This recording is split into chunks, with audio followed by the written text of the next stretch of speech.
Jon awoke before the sun, the sour tang of salt riding the dawn wind that whispered through rag-worn shutters and rattled the thin glass panes of the Lysine lodging house. He had slept in armor again, the steel biting at the bruises that never seemed to fade since the long night. Ghost's restless pacing on the balcony kept time with the thunder of his pulse. The wolf's tail was a pale flag in the half-light, his red eyes on the harbor below where stout-bellied cogs and sleek galleys lay at anchor, like so many knives aimed at the horizon. Down there, in holds stacked with shields painted gold and skulls crowned in iron, waited the men who had once sworn themselves to Viserys Targaryen, then to the Mummer's dragon, and now, after coin, oath, and hungry memory, stood willing to march beneath the white deer wolf of House Stark so long as that banner fluttered alongside their own golden skull. He had spent 4 nights bargaining over chipped goblets of green wine with Harry Strickland, the so-called homeless Harry whose weary eyes betrayed a longing for soil as much as silver. Across a table, sticky with spilled liquor and sweat, Jon offered the only currency that could truly sway a company of exiles: the promise of home. Westeros lay bruised and brittle beneath Cersei Lannister's iron crown. Winter, though repelled at Winterfell, had left a hollow ache in every field and hearth. He spoke of it in low, steady tones, of charred villages in the riverlands, of ferrymen killed for tithes in the Reach, of small folk who remembered the Golden Company from the stories of Aegon's brief unfurling. Strickland listened, fingers drumming the rim of his cup, until the wolf's gaze met the exiles, and in that moment Jon saw the hatchling spark of belief. Ghost's snarl drew him back from thought. Beyond the railing, oars dipped in rhythmic unison, pushing a longboat toward the pier. Its prow carried a golden skull on a pole, gilt catching first light. Soldiers crouched beneath leather mantlets, helms crested by twists of black horsehair. Jon's mind wandered to old Nan's tale of the winged knight, a boy who rode the winds to slay a tyrant in his mountain hold. Yet he was no boy, and winds were fickle things. He gathered his cloak, black, lining sewn crimson by Sansa's careful hand, and stepped into the chill to meet his borrowed army. Strickland greeted him with a soldier's nod. Behind the captain walked Miles Toyne's natural grandson, a stern youth named Alekin, whose armor bore fresh hammer marks from last night's reforging. "The men are ready," Strickland said in the common tongue, though Lysine sailors and Volantene dockhands milled around them in a susurrus of Rhoynar and Valyrian. 2,000 spears, 800 archers, 100 cavalry. The elephants we leave behind, too costly to ferry, too slow to hide. He grimaced, perhaps mourning the beast that had once carried his banners. Jon thought of giants at Winterfell and said nothing. They walked the length of the pier, Ghost ranging ahead like a silent herald. Jon's breath fogged the air. Summer lingered here, yet the ghost of winter clung to him wherever he went. Word came at dawn, Strickland continued. Euron Greyjoy has returned to King's Landing laden with grain from the arbor. Cersei feeds the poor before the sept ruins at sunset, and they cheer her as if she sprouted the fields herself. Then die. Jon's jaw tightened. Bread buys a cheer. Justice buys allegiance. He stopped beside a stack of casks waiting to load. We sail to Storm's End. The castle stands empty since the boy Gendry fell in battle. If we take it before Cersei plants a banner, we hold a gate to the King's Road and a harbor, large enough for every ship. Strickland surveyed the rising dawn, the cog Jon had hired with gold from Braavos, and an unsigned letter from Sir Davos promising repayment. One gate is not a throne. But gates open, Jon answered, and from within them kingdoms change. He did not voice the memory tugging at him, the smile on Daenerys' lips as she spoke of breaking wheels, the ash that rained like snow when her dragon carved blackened furrows through King's Landing. That future never came. Her death at his hands had stolen it from the realm, and from him alike. In its place arose Cersei, perched upon the Iron Throne like a vulture gorged on carrion. They boarded together. Sailors loosed hawsers, and the cog slid seaward. Lys faded to a watercolor of pastel rooftops. Jon found solitude at the stern where sea spray cooled his cheeks. He pictured Winterfell buried beneath white hush, sans the clamor of war. Arya might be blazing her silent trail beyond the sunset sea by now. Bran, that unfathomable gaze already turned Godward, saw paths unseen. Sansa ruled the north with quill and velvet courtesy, hiding a spine of Valyrian steel. His place had never been among them for long. The wall had once defined him. Now the narrow world between mercy and duty did. Night fell swift as a drawn cloak. Lanterns swung, casting amber halos upon deck planks slick with brine. Strickland approached, cloak clasped at his throat by a clasp shaped like a maned griffin, remnant of the Blackfire dream. I have known kings, Jon Snow, bitter boys wrapped in dragons, fat men painted lions, a boy with parchment claims and purple eyes. You alone never asked to be crowned, yet you speak as though the realm itself were your ward. I speak as though it were worth saving. Jon's voice barely broke the surf's hush. And I won't wear a crown. My father did not, though he ruled. Call me commander if you must. A name is Smoke. Ben? Strickland's chuckle died upon the wind. Smoke still chokes. He tapped the rail. When we strike, we must strike clean. If the city burns again, we will be monsters worse than the queen we depose. Jon studied the man's lined face. Then we strike the head before the city wakes. The voyage cut swift across placid seas. 3 days carried them past the stepstones where pirate skiffs kept their distance, wary of war galleys flying the Golden Skull. On the 4th dawn, Storm's End hove into view, its drum tower jutting from a crag like the fist of some massive titan, cursing the heavens. Squalls stacked black clouds behind, but the castle itself glowed honey gold, unbesieged, unprepared. They landed at dusk upon a strand hidden by tumbled boulders. Archers climbed first, scaling sea-scarred stones slick with barnacles. Spearmen followed, boots muffled with scraps of sailcloth wrapped around iron shanks. Jon led through a postern gate half-rotted from disuse. Within the yard, a single garrison of 20 Stormlanders gambled over dice. Ghost's sudden growl froze the throw mid-air. By the time cubes clattered across a wine-stained barrel, the Golden Skull had encircled them. A surrender spared blood. Jon ordered them fed, bedded, and promised safe return to their homes once the realm turned. From the battlements, the sea hissed below like an indrawn breath. Ravens took flight southward as though bearing word faster than any sail. Strickland unfurled his banner beside the direwolf. In torchlight the 2 sigils gleamed. Skull and wolf, gold and white, an alliance born of exile and necessity. Jon felt ghosts stir at his shoulder. Aegon's doomed dream of homecoming, Daenerys' scorched vision of liberation, Robb's lost crown. He whispered to them all that he would not fail. Dawn fires painted the horizon crimson on the 7th day. Reports arrived on wind-chilled parchment. Cersei had dispatched Sir Harren, hurling with 1,500 men to garrison Storm's End. They would reach the Rainwood in 2 days' march. Jon gathered his captains in the great hall beneath banners of stags, whose eyes seemed to watch this new usurper with wary tolerance. Strike them in the forest, Alec-Toyn urged, his youth eager for shining blades. Ambush from 3 sides break the column. Leave the survivors to spread fear. Jon traced the map, fingers hovering where narrow game trails laced the Rainwood. No, let them near the castle. When they glimpse our banners, they will send a raven to Cersei. She will think we mean to hold here, and she will muster her strength to break us. And while she musters, Strickland asked. We march west, Jon said. The King's Road is her spine.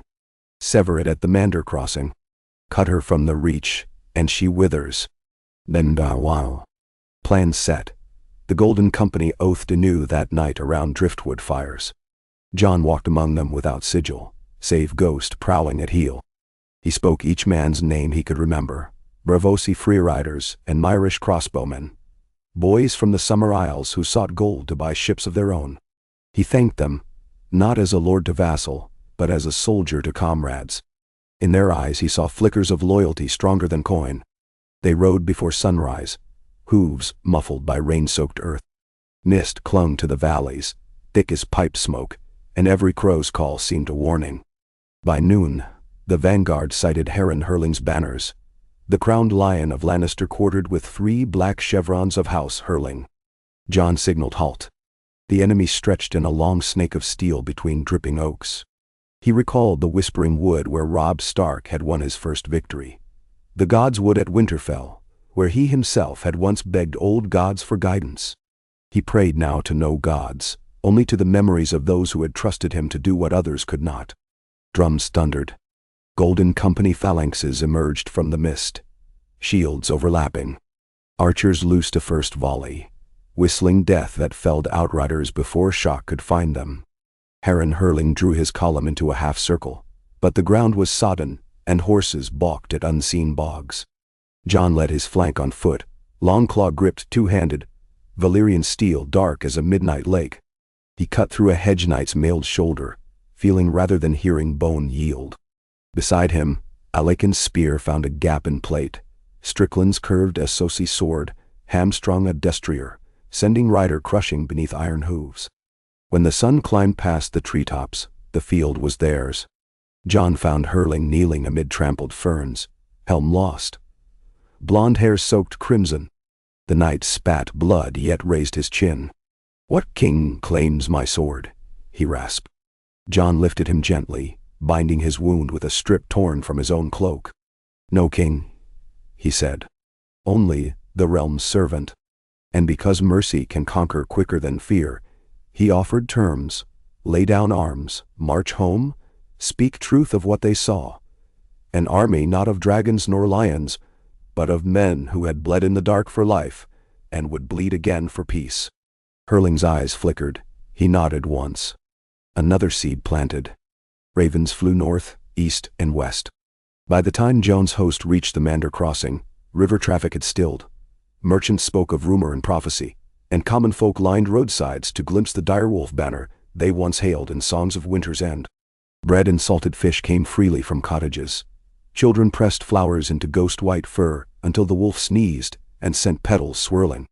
Yet every league gained fed whispers in Jon's own heart. Could he truly seize a city that stank of dragonfire and grief? Could he stand in the throne room where he had cradled a dying queen, and not feel his sword grow heavy with memory? He did not know. Duty was a blade without hilt. One could only grasp it by the edge. Word of an approaching Lannister host reached him at Bitterbridge.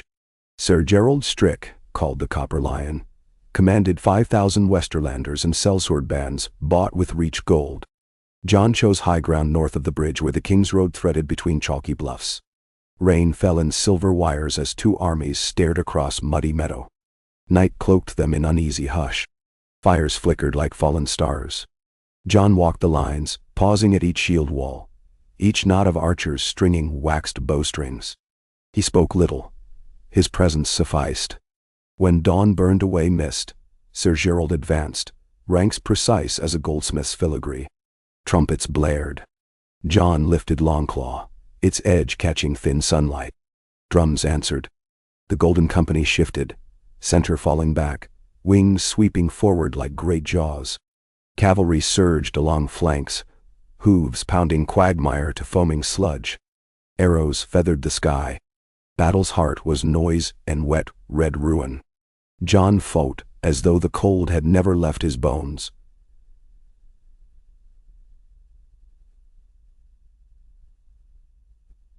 Shoulder to shoulder with men he had known but weeks yet, trusted as kin. Ghost leapt a fallen shield wall to drag a bannerman down, white fur streaked dark. Strickland's shout carried across clash and clang, "Press the jaws!" The Westerlanders, bogged and penned, broke before noon. Their retreat became rout when elephants, secreted aboard a second fleet and landed at Maidenpool, trumpeted over North Ridge, towers of muscle clad in quilted armor. Victory tasted of iron and sorrow. Among the captured rode Sir Tito's Brax, whose family once sat Cersei's councils. Jon knelt by the knight's litter. "I will not ransom you," he said, wiping rain from his brow. "Ride to King's Landing. Tell the Queen we march, and we will not burn the city.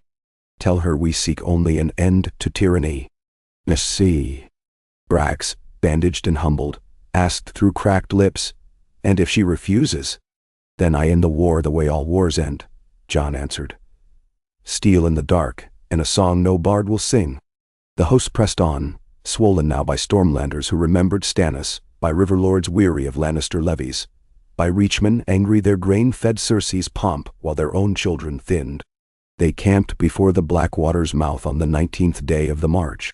King's Landing rose ahead, red walls patched with paler stone, where wildfire still scarred the limestone. The sight stole Jon's breath. Ghost whined, tail low. Memories crowded close, Daenerys on Drogon's back, the bells pleading, the smell of flesh and smoke. Within those walls, Cersei plotted. Qyburn's carrion, ravens circled cryptic. Euron's silence birthed in the shadow of the Red Keep, her captain boasting of storms and krakens. Jon studied defenses. Scorpions rebuilt along parapets. Sellsword eyes bright with fear as much as hunger. He summoned Strickland and Alec to his tent. "At dusk," he said, "we feign assault at the gate of the gods. When they shift reinforcements north, we land a strike team by the waste conduits Davos once sailed." He unrolled a parchment drawn by Tyrion Lannister years earlier. 12 of our best, led by me, will climb to Maegor's holdfast. We end the war where it began, the throne room. Strickland coughed. "A king should not lead a raid." "I am no king," Jon reminded him, "and this city knows my face. Fear of what I did here may shake Cersei more than any banner outside her gate." Sunset bled across the Blackwater like spilled wine. Rams thundered at the gate of the gods, ladders clattered, empty of soldiers, merely bait. Cersei's legionaries hurried from post to post. Beneath that distraction, a shallow draft skiff slid under shadow of cliffs, where the old waste tunnel yawned. Davos had sworn it passable still. The stench proved him truthful. Jon led, torch clenched between teeth, water at his knees. Strickland followed, then Aegon, and 9 hand-picked veterans. They climbed iron rungs slick with moss, emerged in a forgotten storeroom behind the kitchens of Maegor's Keep. From there, narrow corridors laced upward through heart of stone. Bells clanged in alarm. Steel sang in torchlight as they cut 2 guards near the Tower of the Hand. Jon moved as though the night itself guided him, Longclaw silent death. He passed a tapestry of Aegon's conquest, dragons coiling round the Red Keep. They seemed to writhe, caught in torch waver, as though reminding him that thrones were forged in flame and tears. He climbed the final stair alone, telling Strickland to hold their escape. Ghost padded at heel, pale shadow. The throne room doors stood ajar. Cersei awaited on the heights of jagged steel, legs crossed, goblet poised like a scepter. Golden armor gleamed on a dozen Lannister guards.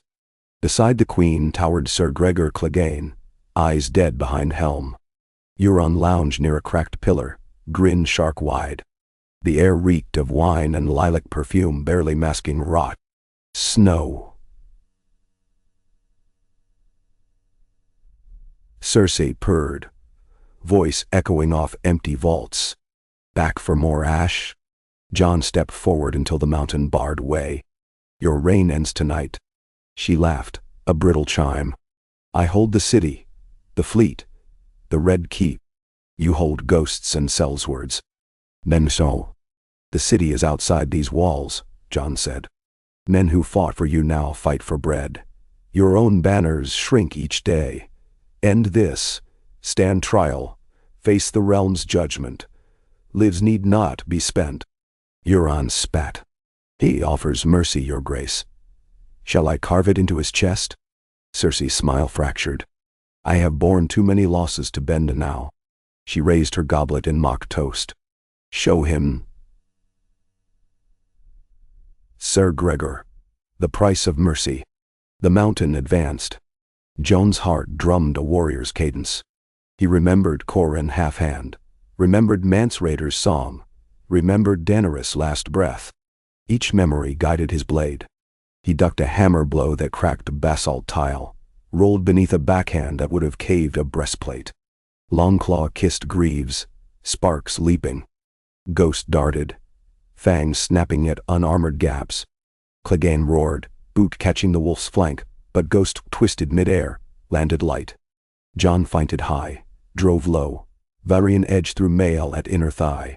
Black blood jetted. The mountain staggered. Rage alone held him upright. Another cut, deeper across hamstrings. Clegane crashed to knees, helm tilting. Jon raised Longclaw, two-handed, and brought it down, cleaving helm, skull, silence. Euron lunged, cutlass snaking for Jon's ribs. That grin remained even as Ghost's jaws closed on his sword arm. Jon turned, pommel smashing Pirate's jaw. A booted kick sent Euron sprawling. The Sellsword veterans burst through doors, heavy crossbows level. Guards threw swords down. Cersei sat rigid. Wine sloshed from her trembling hand. "You think yourself merciful," she whispered. "But mercy is weakness. Weakness kills." "Nah." Jon climbed steps toward her, each footfall ringing. "Mercy killed no one today. Pride might." He sheathed Longclaw. "Come peacefully." Her eyes, once emerald flares, dulled to chipped stone. She set goblet aside and stood, gown whispering. For a heartbeat, Jon thought victory bloodless possible. Then she reached for a small crossbow hidden in the side of the throne, string drawn, bolt glinting. Ghost snarled. Jon twisted sideways as bow twanged. Pain kissed his left shoulder. Strickland's men shouted, but Jon was already on the dais, wrenching weapon free, bolt clattering. Cersei reeled, stumbled against jagged steel, a shard slicing open her palm. Blood spattered the throne that had sliced 1,000 backs. She looked at crimson on her fingers. This throne always wanted blood. She murmured, voice small. "Let it drink mine." She pressed wounded hand to a spike, drove herself forward in one sudden thrust. Steel punched through silk and flesh. Her breath hitched, eyes wide, then emptied. She slid down, crown clanging onto steps.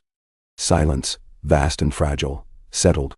Jon stood above a corpse and a crown, dawn light creeping through shattered windows to paint throne and blood alike in gold. He bent, took the crown only to place it on the cold stone beside her. Then he turned to the gathered guards. "The war is done. Tend to your dead, your queen," he said. "Tomorrow we speak of rebuilding." Outside, bells tolled again. Slow, sonorous, neither victory nor defeat, but something older. The turning of an age. Jon walked from the throne room with Ghost trotting at heel, crimson paw prints fading behind them.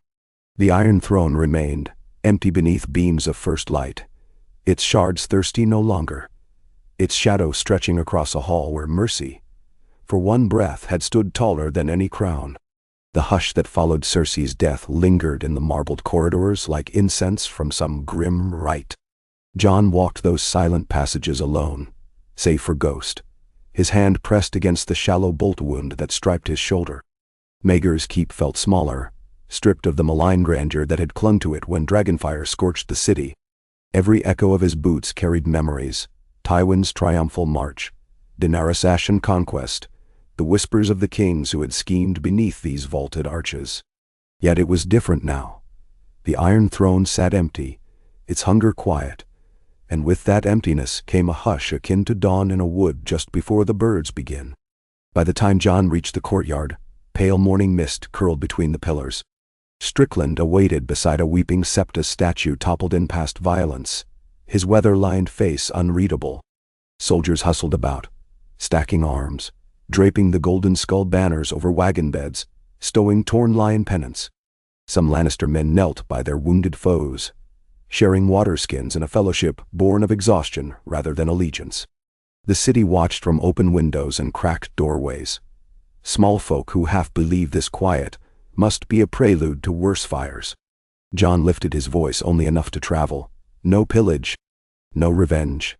We mend first. Speak later. It carried, and to his faint surprise men from both sides rose and nodded, as though waiting to hear the words that would let them lay down their rage. Davos emerged through the postern gate, salt-stiff cloak flung over his shoulders. He had come upriver before dawn, piloting a skiff past the unmanned chain boom. Hell's boy, he muttered, taking in Jon's wound and the ash still streaking his cheeks. You've a habit of doing the mad deeds before an old smuggler can talk sense at you. He bound the cut tighter, then peered across the yard. What's to be done with the throne? Jon's gaze drifted to the keep's high windows where shards of stained glass glimmered. Melt it, likely, or lock it away so no one sits it again. He rubbed Ghost's neck, feeling the wolf's steady heartbeat. But not until tomorrow. Today we bury the dead and boil water for the living. They laid Cersei Lannister in the Queen's sept at sunset. No prayers of the faith echoed there. The high septon had burned with the great sept, and the Seven's images lay shattered. Yet Jon insisted on dignity. He draped a sable cloth over her body, set her broken crown on a velvet pillow, and placed a single white rose from the castle gardens atop the bier. Few mourners came. Qyburn scuttled in to murmur final counsel to a corpse, then slipped away. A handful of ladies who had clung to Cersei for protection wept from the back pews. Jon stood at the foot of the slab until even those whispers faded. He owed it to the realm, to himself, to show that victory need not come with mockery. That night, he gathered captains and envoys in the Tower of the Hand. The chamber smelled of old parchment and dust, reminders of Tyrion long gone to exile. Strickland spread a fresh map upon the table. Torches spat resinous smoke. Sweat glistened on soldiers' brows, though the air outside turned crisp. Jon listened as each lord or sellsword leader recounted grievances, requests, fears, food for a starving capital, clean wells since cisterns had fouled, guards to curb footpads who thrived in chaos. He answered with firm, measured promises. Grain barges would sail north from Bitterbridge, where reach harvests lay. Cisterns would be flushed with lime. Patrols of mixed banners would police the streets, so no one house bore blame. Then came questions of rule. Lord Giles Rosby, thin as parchment, asked shyly whom they now served. Strickland folded arms. The men looked to you, Snow. Davos sucked teeth. Even Alacon Toyne lowered his helm, as if awaiting a command. Jon braced both hands on the map. I will not sit the throne. I swore no crown would touch my brow, and I hold to that oath. Murmurs surged. He let them wash, then spoke softer. But the realm needs governance. We choose a council of lords great and small, of free companies and city folk alike, to guide until spring. After order returns, they may call a great council to settle inheritance and law. The old dream of Aegon IV's exiles stirred in Strickland's eyes. A realm ruled by council, not caprice. And if the nobles refuse? Then they refuse in the light, not behind knives, Jon replied. I will lead until the council forms, no longer. He did not say how heavy that brief reign already felt. Duty did not relinquish one's grasp. They retired late. Jon climbed to a narrow balcony overlooking the Blackwater. Campfires glimmered along the riverbank, each a fragile star. He thought of Sam at Old Town poring over vellum, of Gilly teaching little Sam his letters, of Tormund guiding wildlings beyond the wall, of Arya chasing horizons far to sunset. None of them knew yet what had happened here. He almost envied them. Footsteps approached soft as shifted sand. Sansa arrived wrapped in gray wool, auburn hair loose, blue cloak dusted with road grit. She had ridden with a northern escort, their mounts near broken from haste. At sight of her brother, she exhaled, relief warring with concern. Word flew on Ravenback and rumor's wings, she said. I came to see truth. Jon clasped her forearms, forehead to hers. I feared for you on those roads. I've traveled worse. She looked past him toward the keep. It's done then? Truly. As done as endings ever are. He told her all. Cersei's fall, the empty throne, the planned council. Sansa listened, eyes keen. At last she nodded. The North will send grain once winter breaks. Until then, we own what stores we have. She hesitated. They will press you to rule, Jon. You know they will. I'll refuse. Someone must. It may break them, feeling power so close then denied. Beware their desperation. He thought of Daenerys again. How denial of her birthright had sharpened her hunger. How fear had fanned dragonfire. "I will." Sansa touched his torn sleeve, saw the blood stain below. "You were wounded." "A scratch. And as ever you bleed for others." She smiled faintly. "Father would have been proud, you stubborn fool." They stayed there until dawn bloomed rose-gold over the river. In that hush he felt, for a heartbeat, the weight lift. 3 days after the city's quiet capitulation, the lords began to arrive. Edmure Tully limped through the King's Gate with a retinue of Riverland knights, banners patched and faded. Next rode Lord Randall Tarley's heir, Dickon, wary yet practical, commanding levies from Horn Hill. From the Vale came Jon Royce wrapped in bronze plate. From Dorne, Princess Arianne, sun and spear glittering in desert hues. Gendry Baratheon clattered over the drawbridge, wearing blacksmith leathers beneath a new surcoat, quartered with stag and smith's hammer. No dragons, no lions. Only the direwolf fluttered upon the towers, stark and white, yet it flew alone beside the golden skull, uneasy companions in wind. The small folk watched these hosts with cautious hope. Bakers baked again. Fishermen cast nets reclaimed from Euron's men. The gutters were sluiced of ash buildup that still stank from last spring's fires. Ghost wandered marketplaces unmolested, children trailing him with sticky palms. Jon spent mornings walking flea-bottom without guard, listening. A washerwoman who lost a son on the battlements asked for wages to bury him. A brewer sought coin to repair casks. An orphan girl worried the new soldiers would steal cats for stew pots. He answered each concern as he might have on the wall, plainly, promising only what could be done. But beyond walls conflict brewed. In the stretch of water between Driftmark and Dragonstone, fleets loyal to the last Targaryen holdouts skirmished with Euron's stragglers. Lady Staunton's men reported Scaven quiet Sellswords haunting the Rose-Red, raiding grain carts bound for the capital. Most troubling, ravens from Harrenhal spoke of Sir Tycho Nestoris, of the Iron Bank landing with Braavosi guards, to discuss outstanding debts from both crown and company. A realm without a monarch, he warned, might find its credit vanish faster than a shadow in noon's sun. On the first day of the full council, Jon sat at the end of the throne room dais, the Iron Throne veiled behind canvas. A long oaken table stretched beneath. To his right sat Princess Arianne beside Lord Gendry and Lady Brienne, who served as envoy for Sansa. To his left, Jon Royce, Edmure, Dickon Tarley. Harry Strickland took position near the far wall, listening more than speaking. The murmured greetings quieted when Jon rose. "You know why we gather. Cersei Lannister is dead. The Iron Throne is unclaimed. Yet the realm endures. It needs food law, roads. It needs peace most of all. I propose a council of 7 to govern until the realm convenes a great council come spring." Royce frowned. "Who calls a great council, if not a king?" "We do," Jon answered. "By majority vote. Let each of the 7 kingdoms appoint 1 voice. The Riverlands may share with the Crownlands until such time those lands choose separate representation. Dorne sends 1, the North another, and so forth. The free cities and the Iron Bank may observe, but vote not." Dickon Tarley scratched beard stubble. "And who commands the Gold Cloaks meantime?" "Sir Brienne has agreed to lead them with Sir Jorah Mallister." Brienne inclined her head. She had ridden south when word of Jon's survival reached her, sworn to serve until Sansa recalled her. Royce accepted that readily. Others followed suit. Debate churned through morning. Grain quotas, harbor tariffs, rotation of judges, the rebuilding of the Dragon Pit into a market hall.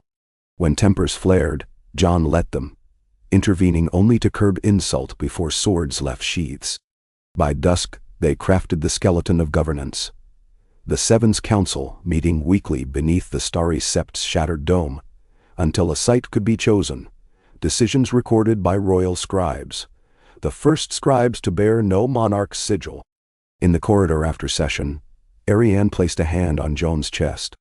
"You speak like a maester yet carry a sword like a Dornish prince. My people will follow this path for now." She smiled, lioness confident. But Dorne remembers Targaryen flame.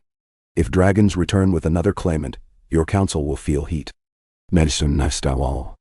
Then we douse dragons with reason, he said. A fanciful hope, considering past dragons. That night he dreamt of snowdrifts and black ravens calling from blighted trees. He woke to alarms clanging. Ghost already braced at the door. Jon buckled sword belt as Davos barged in. Fleet in the bay, the smuggler panted, eyes huge. Greyjoy sails, not Euron's, his niece. Jon hurried to the parapet. Dawn-tinted water pewter, dotted by swift black ships with golden krakens and silver moons. At their head flew a flag quartered. Kraken in gold, direwolf in white. Yara Greyjoy stepped to forecastle rail, horn in hand, blast echoing off city walls. Euron's silence still rocked by the quay, unmanned save a guard watch. Its black hull loomed like the carrion bird of an old battle. Jon descended to the quay with a knot of gold cloaks. Yara leapt ashore in scaled armor, grin feral. She clasped Jon's forearm. Your message reached Deepstone Spire. A tyrant's dead, and the city needs peace. Well, there's no peace with Euron's shadow lurking. So I brought ships to carry it away.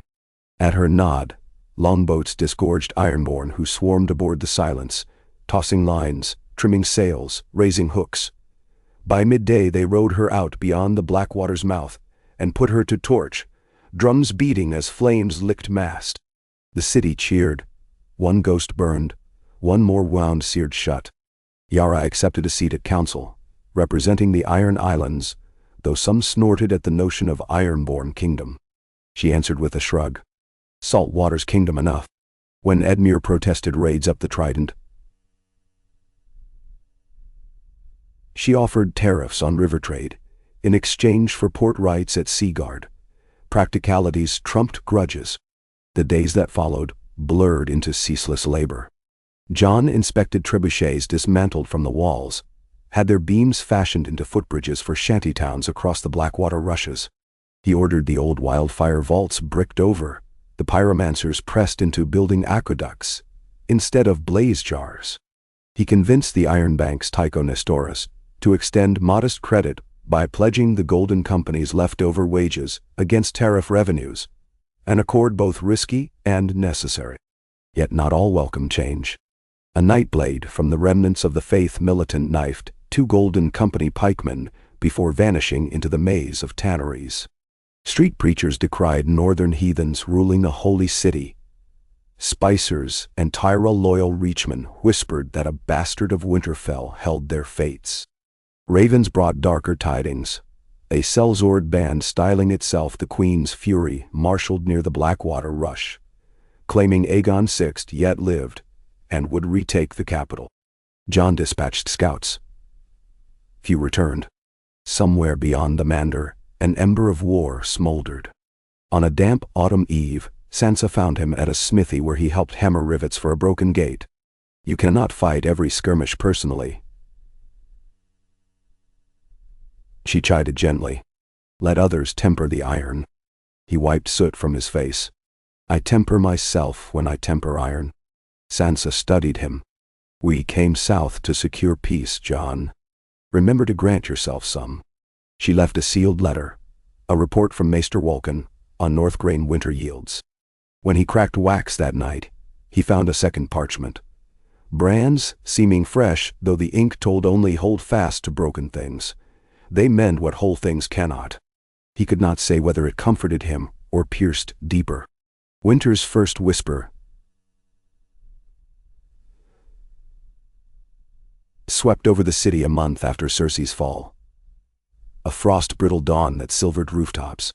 Jon stood upon the battlements where Ned Stark had once watched Robert ride south, and he felt history's wheel turning again. Strickland joined him, wrapped in a white cloak gifted by the North. I signed fresh contracts today, the captain said. Half our men will stay as city guard under Brienne's command. The rest march east come spring to find the homes they lost, if any remain. He clasped Jon's hand. Whatever bards sing, know this. The Golden Company followed you for more than coin. Jon answered, I'll send letters to lands seeking settlers. They'll welcome swords that now swing plowshares. It was small repayment, but sincere. 2 days later, the council met beneath an unbroken sky. Royce read a draft charter naming the Seven's Council as provisional government until midsummer. Arianne amended clauses protecting Dornish trade. Gendry signed with a cracked seal depicting stag and rose, honoring what memory he had of Shireen. When all 7 seals were pressed, Jon added none. He set the parchment in a cedar coffer. Let the charter speak for me. Dickon Tarley rose. And what of you? When this council calls the Great Council, who puts your name forward? Jon shook his head. No one, Dawan. My place is in the shadows between wards. When spring flowers, I ride north. Then murmurs spread. Arianne studied him. Your people will ask why you abandon a realm you bled to save. I don't abandon it. I free it from needing me. He glanced at the veiled throne. Let the realm choose a ruler it wants, not one thrust upon it by war. That night he walked with Sansa along the ruined city wall, overlooking the dragon pit. Fires glowed within where bricklayers worked by torch to raise a granary vault. Bran will come south for the council, she said. He sees paths few understand. Perhaps he sees one where you still belong. Nah. Jon looked to the horizon. I belong where Ghost leads. He grows restless here. The direwolf indeed paced near the gate, sniffing salt wind as though catching scents from frozen north. Sansa rested a hand on his sleeve. Then promise me you'll at least return when the council calls. If they need me, I will. Snow fell the morning Jon prepared to depart. Flakes melted on scorched cobblestones, hissed upon the brazier where Davos heated wine. Strickland's men lined the courtyard, helms tucked beneath arms in silent salute. Brienne offered him a slender steel key to the city armory, with a wry smile, in case the locks freeze and the council quarrels. He thanked her, sliding it into a pouch. Gendry pressed into his free hand a steel-cored warhammer lighter than Robert's, the shaft etched with blackwood runes. For when reason proves too gentle, he accepted with quiet gratitude. Sansa embraced him at the gate. Send ravens. Tell me when the snows bite. He promised, though he rarely kept ravens long. Davos would stay south as envoy. Ghost bounded ahead along the King's Road, white against fresh dusting. Jon mounted a gelding. No destrier. Simply a hardy Riverlands mare. And looked back once. The red keep loomed, banners fluttering. Direwolf, sun spear, trident, moonin and falcon, stag, kraken, golden skull. No lion, no dragon. A patchwork, fragile but bright. He rode, and the city gate swallowed him. 2 weeks north of the Trident, Jon found the wild hush of winter's edge he'd yearned for.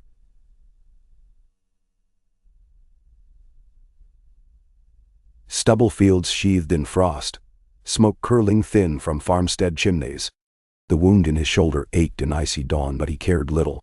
He shared bread with small folk who recognized him as Lord Snow once, now simply the wolf who slew the queen. They offered no crowns, only thanks, and that suited him.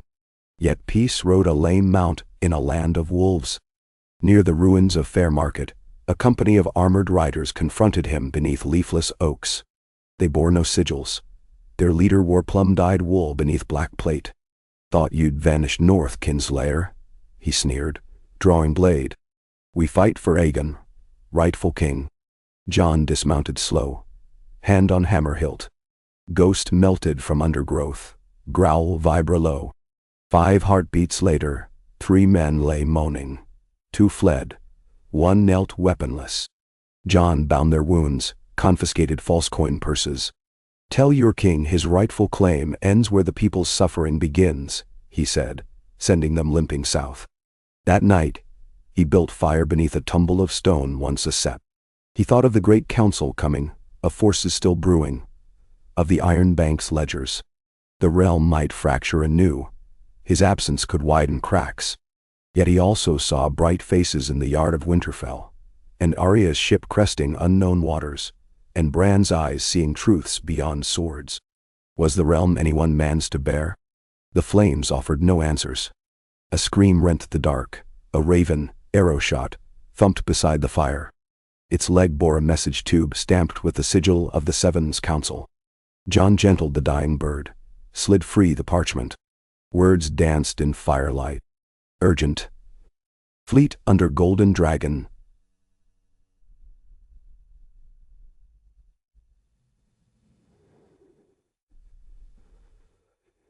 Nine Seidels sighted off Cape Wrath.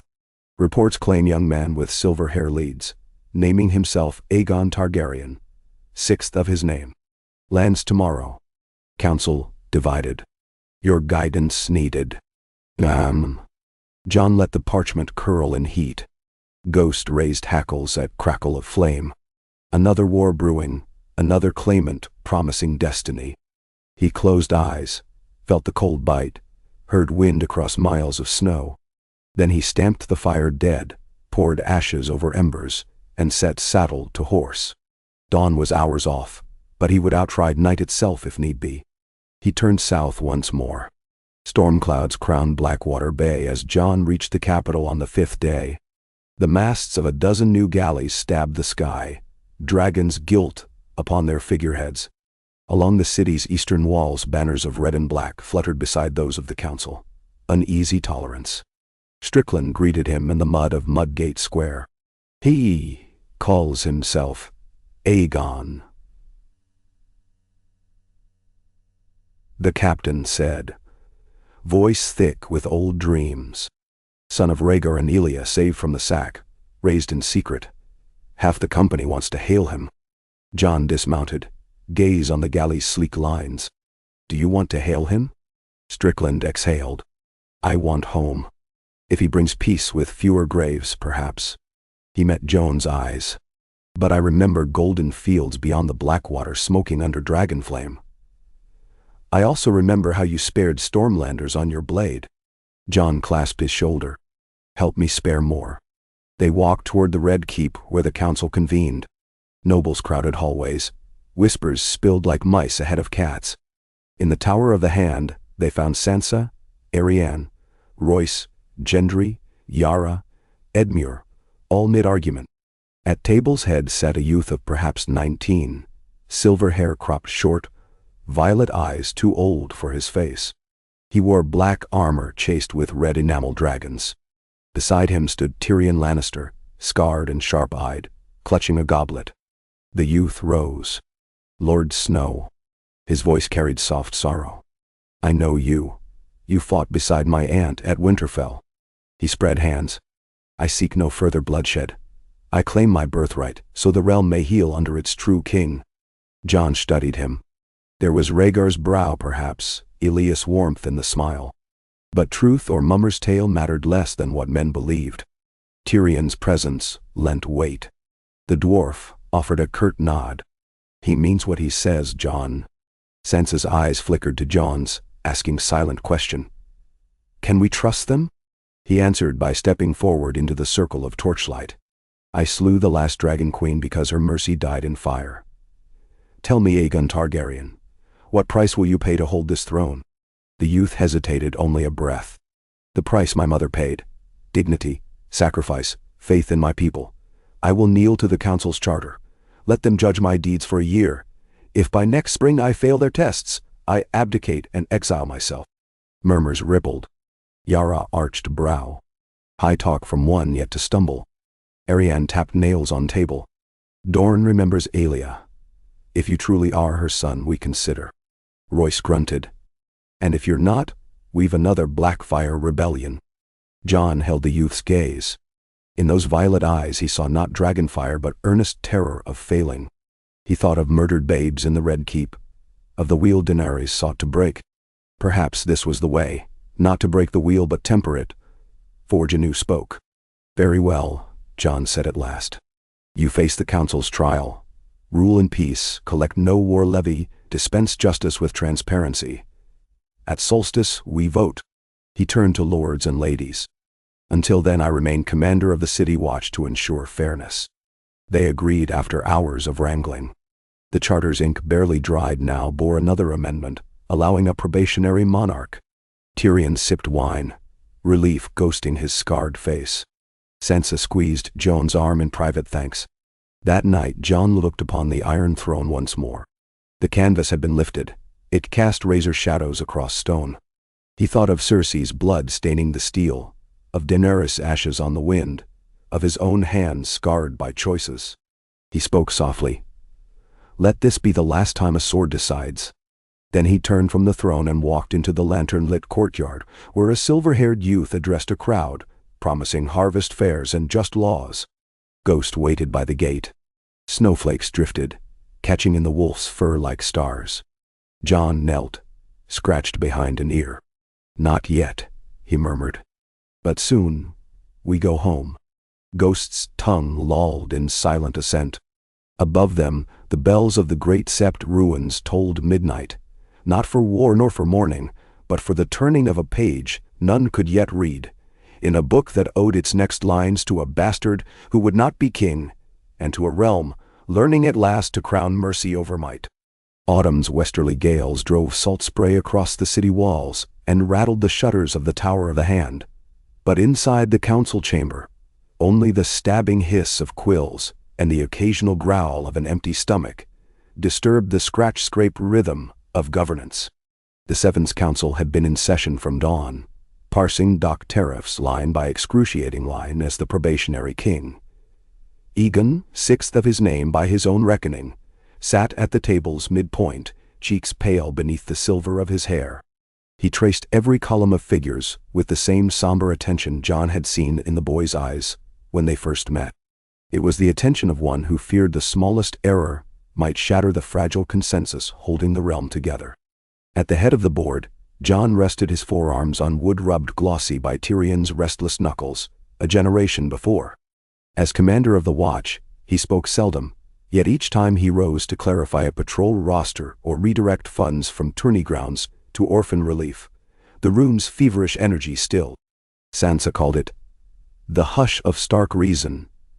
Half fond, half weary, too much of the councils will depended on the weight of his voice. He saw the strain on Aegon. Every compromise reached through Jon's mediation sharpened resentment among lords, who wished a king to decide without need of a northern bastard's consent. But the boy never pushed back. He absorbed, amended, endured. When the midday bell rang, Jon suggested a recess before tempers curdled completely. They filed into the corridor, robes brushing tapestries singed by old wildfire. Aegon lingered, folding parchment after parchment into neat squares.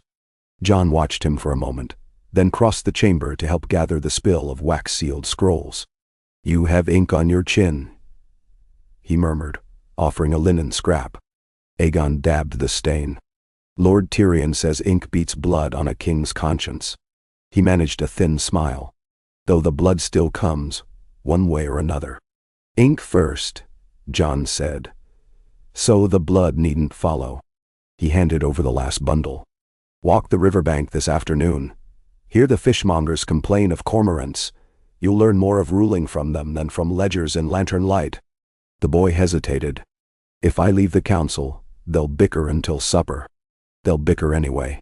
Let them learn to settle without you." Jon clapped his shoulder. Gentle. "A king who carries every burden alone never reaches spring." The afternoon brought a brittle sunlight that scattered daggers of glare across the Blackwater's ripples. Aegon kept his hood up, yet his silver hair flashed often enough to start rumors chasing south along the quays before dusk. Jon walked at his side dressed in the plain buff of a captain. No direwolf pin, no long claw at his hip. Only the warhammer Gendry had forged riding his spine like an iron oath. Ghost padded ahead through knots of dock workers, parting them by presence alone. They paused where a hook-nosed woman filleted cod on an upturned barrel. Salt's dear since the reachers taxed the caravans. She grumbled when Aegon asked her trade. "Buy the road back, or we'll all be eating rot." The boy found a purse at his belt and paid above fair price for a string of fresh fish, then promised to bring her complaint to the council. She frowned, suspicious, until Ghost stole a tail flop from the barrel and retreated with tail wagging. Her laugh cracked the tension like kindling under flint. "If that white brute guards you, mayhap your word's worth silver." Jon left her smiling and saw something in Aegon's bearing relax, a rope unknotted. "They aren't afraid of you," he said once they moved on. "Not yet. They don't know me." The boy glanced back. "When they learn I carry dragon blood, they may recall fire." "You carry Elias blood too." Jon searched the sky where wheeling gulls cut pale arcs. "Let them recall justice." Their circuit ended at the ashes of the dragon pit. Scaffold poles rose where masons rebuilt the half-collapsed dome into a granary, but the eastern arch remained broken, its jagged lip burnt black. Aegon stepped through, boots crunching cinders. In the center of the ruin, a single block of red-veined marble jutted from rubble. An old altar to the 14 flames, erected by the conqueror's priests and toppled during Maegor's purge. Jon had seen it many times, yet today a swirl of feathers caught his eye. 3 raven fledglings nested in a hollow where the stone had split. Aegon knelt, resting fingers on the scarred surface. Here dragons were caged. And rotted, Jon finished. The walls stunted them smaller each generation. "Walls do that," the boy whispered. He rose, dusting palms. "I won't be a caged dragon, Lord Snow." "Then mind your wings don't scorch the city that feeds you." Jon motioned toward the fledglings. "Fly far when you're grown," he murmured to them. Half prayer, half warning. Snow whispered down 3 nights later, the first true storm of winter. A hush of white that crept over rooftops and muffled the clanging tavern songs of the Street of Seeds. Jon stood at a casement in his modest chambers, counting sparks of torchlight along the western curtain wall. Patrols doubled since rumors of the Queen's fury massing at Wendwater reached the city. He trusted Brienne's judgment of her gold cloaks, but shadows stretched long at night, and gold slipped knives as easily as sellswords when pay came late. A soft rap sounded. Sansa entered, wrapped in a quilted mantle, frost in her hair like bridal lace. She carried a small clay jar. "Maester Kerwin swears this salve will quiet the ache in your shoulder." She caught his skeptical glance. "You favor the arm when you think no one is watching." Jon submitted to her ministrations, seat on a wooden stool. The burn of sage and pine resin seeped deep into old bruises. Sansa worked the muscle with healer's fingers she'd learned tending Winterfell's wounded. After a silence, she asked, "Do you trust him?" He knew she meant Aegon. "More each day. Enough, perhaps, that the realm might." She bound the dressing fast. "But do you?" Her voice tapered. "Your trust shapes theirs." Jon flexed the arm, winced, shrugged. "He learns. He listens." He turned to the window. "Yet peace is like fresh snow, beautiful for a breath. Then the first rider breaks the crust. And the second, and the third," she sighed. "Still, without the first breath there is no thaw come spring." She rested her hands on his shoulders. "When the vote comes, I will cast the North's voice for him, if you stand beside him." He looked up. "The North spent its sons on southern crowns before. Be sure of the cost." "I am," she said. "Winterfell's walls grow strong with trade reopened down the King's Road. Whatever cost comes, the price of war would dwarf it. If Aegon holds the council's oaths, we owe him chance." "And so." Jon took that into the knotted place behind his sternum where so many loyalties tangled, then covered her hand in quiet acceptance. They spoke of smaller things until candles guttered. The storm passed by dawn, leaving the city pearl shining. Jon assembled patrol captains for a sweep through Flea Bottom. Deep snow meant desperate braziers, and desperate braziers meant stray sparks on thatch. He issued buckets, sawdust, strict orders. No torch left unattended, water carts stationed by every alley cistern. He was walking the Slopgate ward when a messenger galloped through sludge, coat streaming, shouting his name. Outriders sighted banners of the Queen's fury at Dire Den, the man gasped. 2,000 strong, closing by river trails. They raised the black dragon of bitter steel and the crowned stag of Renly. Pretenders claim your council hijacked rightful rule. Jon dismissed his escort with instructions for the city watch, then strode to the Red Keep, boots slopping. Strickland met him outside the armory, face drawn. Half the stories say Aegon sails here to sate old vengeance. Half claim you'll hand him the city and wed him to your sister. Rumor's a slippery blade. Jon tugged buckles, lowering Warhammer from its rack. We cut clean through it. In the throne room, Aegon already stood encircled by the council. Tyrion whispering rapid counsel. Royce scowled. Gendry drummed fingers. Arianne looked bored. A mask hiding quick machinations. Sansa alone seemed steady, nodding as Jon entered. He swept Snow-Wet Cloak aside. The Queen's fury threatened dire den. If they cut the Wendwater, grain from the Shield Islands never reaches us. With hunger comes riot. He fixed on Aegon. Ride at dawn with me. Show the realm the dragon defends his people, not sits behind their coin. Gasps answered. Tyrion opened his mouth, closed it. Aegon looked from Jon to each lord. Then he reached for his sword belt. Prepare my horse. Royce slapped palm on table. A king galloping into ambush. Fool's pride. A king hiding breeds worse, Jon said. We go with 100 heavy horse, no banners. Meet them at the mill bridge, force their hand to parley, or combat where civilians lie not between. Arguments flew like thorns. While tongues wagged, Aegon signed a brief. Provisional authority grants Lord Commander Jon Snow full field command. His Grace Aegon rides as witness. He slid it to Sansa, who affixed the council seal. And that was that. A strip of wax binding them to fate. They rode beneath a sky bruised purple with dawn. A wind off the bay turned breath to steam. Jon led the van, ghost ranging far ahead.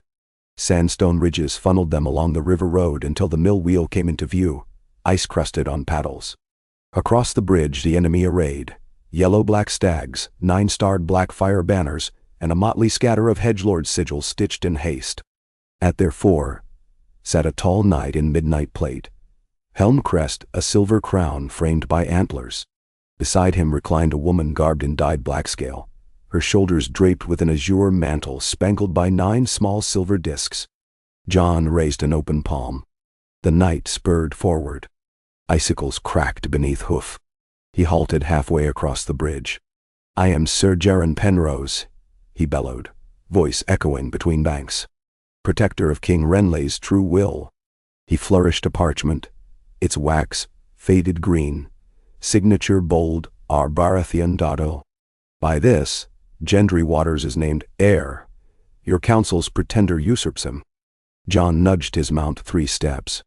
Gendry Baratheon sits on our council by consent of lords and commons both. He signed our charter as free of coercion as any man here. The black-clad woman barked a scornful laugh. Charter forged by northern wolves and sellsword gold. She pushed back her cowl. Night dark hair, sharp cheeks, eyes like pale topaz. Isilla Bittersteel, remembered from Associ tales of the Golden Company's forays. We name Aegon Blackfire, the true-born line restored. If the false hatchling kneels, we spare the city. Aegon reined beside Jon, lowering his hood. Snow danced through his hair. I am Aegon Targaryen, born of Elia Martell. He drew sword 2 inches. Dull sunlight sparked on steel. I kneel only to law and mercy, not threat. So began a parley that reeked of doom from first utterance. Isilla demanded hostages. Jon refused. Sir Geron offered single combat. Aegon accepted before Jon could refuse. Your quarrel is with claims, not realms, the boy said. Spare blood. Let our blades decide. Jon shot him a look of acid warning. One sword fall might unmake months of fragile peace. But pulling back now would brand Aegon craven. He spoke through clenched teeth. Make it short, then. They cleared a space on the bridge, 2 horse lengths of ice-sleek timber. Sir Geron dismounted, casting aside helm to reveal hair cropped close like a squire's. Scars scrolled his neck. Aegon doffed cloak, handed it to Jon, then advanced barefooted in the snow, sword up. The river hissed and growled beneath planks. At first, Clash Sir Geron's heavier blade slammed at Aegon's guard. The boy slipped sideways, feet sure. Snow sprayed as he parried, riposted with a sharp cut that grazed Penrose's gauntlet. Jon listened to each ring of steel against winter hush. Ghost crouched at the bridgehead, hackles high. Penrose pressed, hammer swings seeking to break young sinew. Aegon yielded ground half a step each blow, letting momentum spend itself. When the knight's sword whistled overhead, Aegon ducked, slashed low. Steel bit greave. Penrose stumbled, knee dipping. But he recovered with brutal snap, pommel driving up. Blood bloomed at Aegon's lip. For an instant, Jon's fingers twitched toward the hammer. He resisted. This trial had to be the boys'. They circled again. Aegon's breath steamed quick, crimson daub on his chin. He feinted left, darted right, thrust. Penrose blocked, but Aegon spun, blade reversing mid-arc to glide under the knight's raised crossguard and pierce mail below the pauldron. Metal screeched, then a wet crunch. Penrose stiffened, sword dropping. Aegon twisted free, stepped back as the larger man sagged to knees, then sideways, then fell, blood gurgling in his throat. Silence swallowed the riverbank, save Raven's curious croaks. Aecilla Bittersteel's eyes went flinty. Yet she lifted her gauntleted hand. The gods have weighed Renly's writ against dragon's blood. Her bannermen shifted uncertain. We yield the bridge, provision our wounded, and march east by sundown. Jon demanded written surrender and pledged to harry the small folk no more. Aecilla scratched her mark, a stylized 9-point star, into wax without comment. When she passed the parchment across, her fingers brushed Jon's. Her mouth twitched the faintest smile. Your king fights well, but he bleeds. See, he does not drown in war. I'll see the realm need not bleed him at all, Jon answered. By dusk the Furies' host withdrew, torches shrinking along the distant ridge.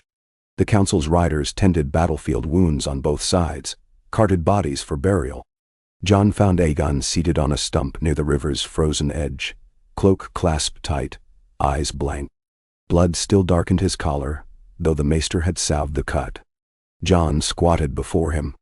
Sir Jaren fought with honor. Your victory spares hundreds, and costs one, Aegon whispered. His eyes. I will see them each night. Jon swallowed memory of eyes he still saw. Corrines, Ollie's, Daenerys. You learn to bear them, he said. If you cannot, you quit the field. I cannot quit, the boy replied. Too many stake hope on me. Then bear them, Jon said softly. Better scars on soul than swords in streets. He offered a hand. Aegon took it, rose. Shoulders set. Snow hushed their steps back to camp where Ghost awaited. News of the duel raced faster than ravens.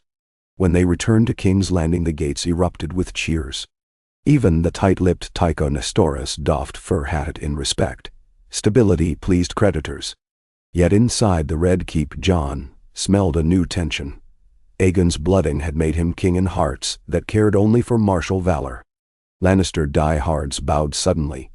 Sellswords, who muttered, "Boy pretender," now swore oaths, eager for gold that marched behind crowns. And in the council chamber, Sansa observed with eyes narrowed how swiftly power shifted on a single sword stroke. She cornered Jon after supper, leading him onto a frost-crusted terrace over the rookery. They flocked to him now. She murmured, gaze tracking lanterns twinkling in the bailey far below. Hail him king, hail his sword, hail his fire. They forget charters when banners stir blood. Jon exhaled fog. We hold the charter fast. The vote stands. Aegon accepts that. Then? He does, she allowed. But those who profit in chaos never will. Her voice dipped. Lord Manderley wrote. Ships sail from Bravos bearing mercenaries.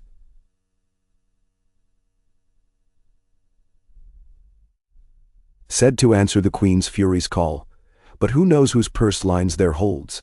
Jon studied distant stars. If they land, we meet them on the Duskendale Road, keep them far from the city. And if the city itself rebels, bread is thin despite our measures. Then we share what's left. He touched her hand. Winterfell survived harsher. So will they. She squeezed back, but worry shadowed her freckled cheek. Winter tightened its grip through moons black and silver. The black water iced in sluggish plates. Gulls followed gutted nets farther to sea, leaving wharves eerily silent at dawn. Fires burned in every keep hearth. Straw-padded boots scuffed marble. Tyrion took sick with chest fever. Too much thin air and thinner wine. He croaked.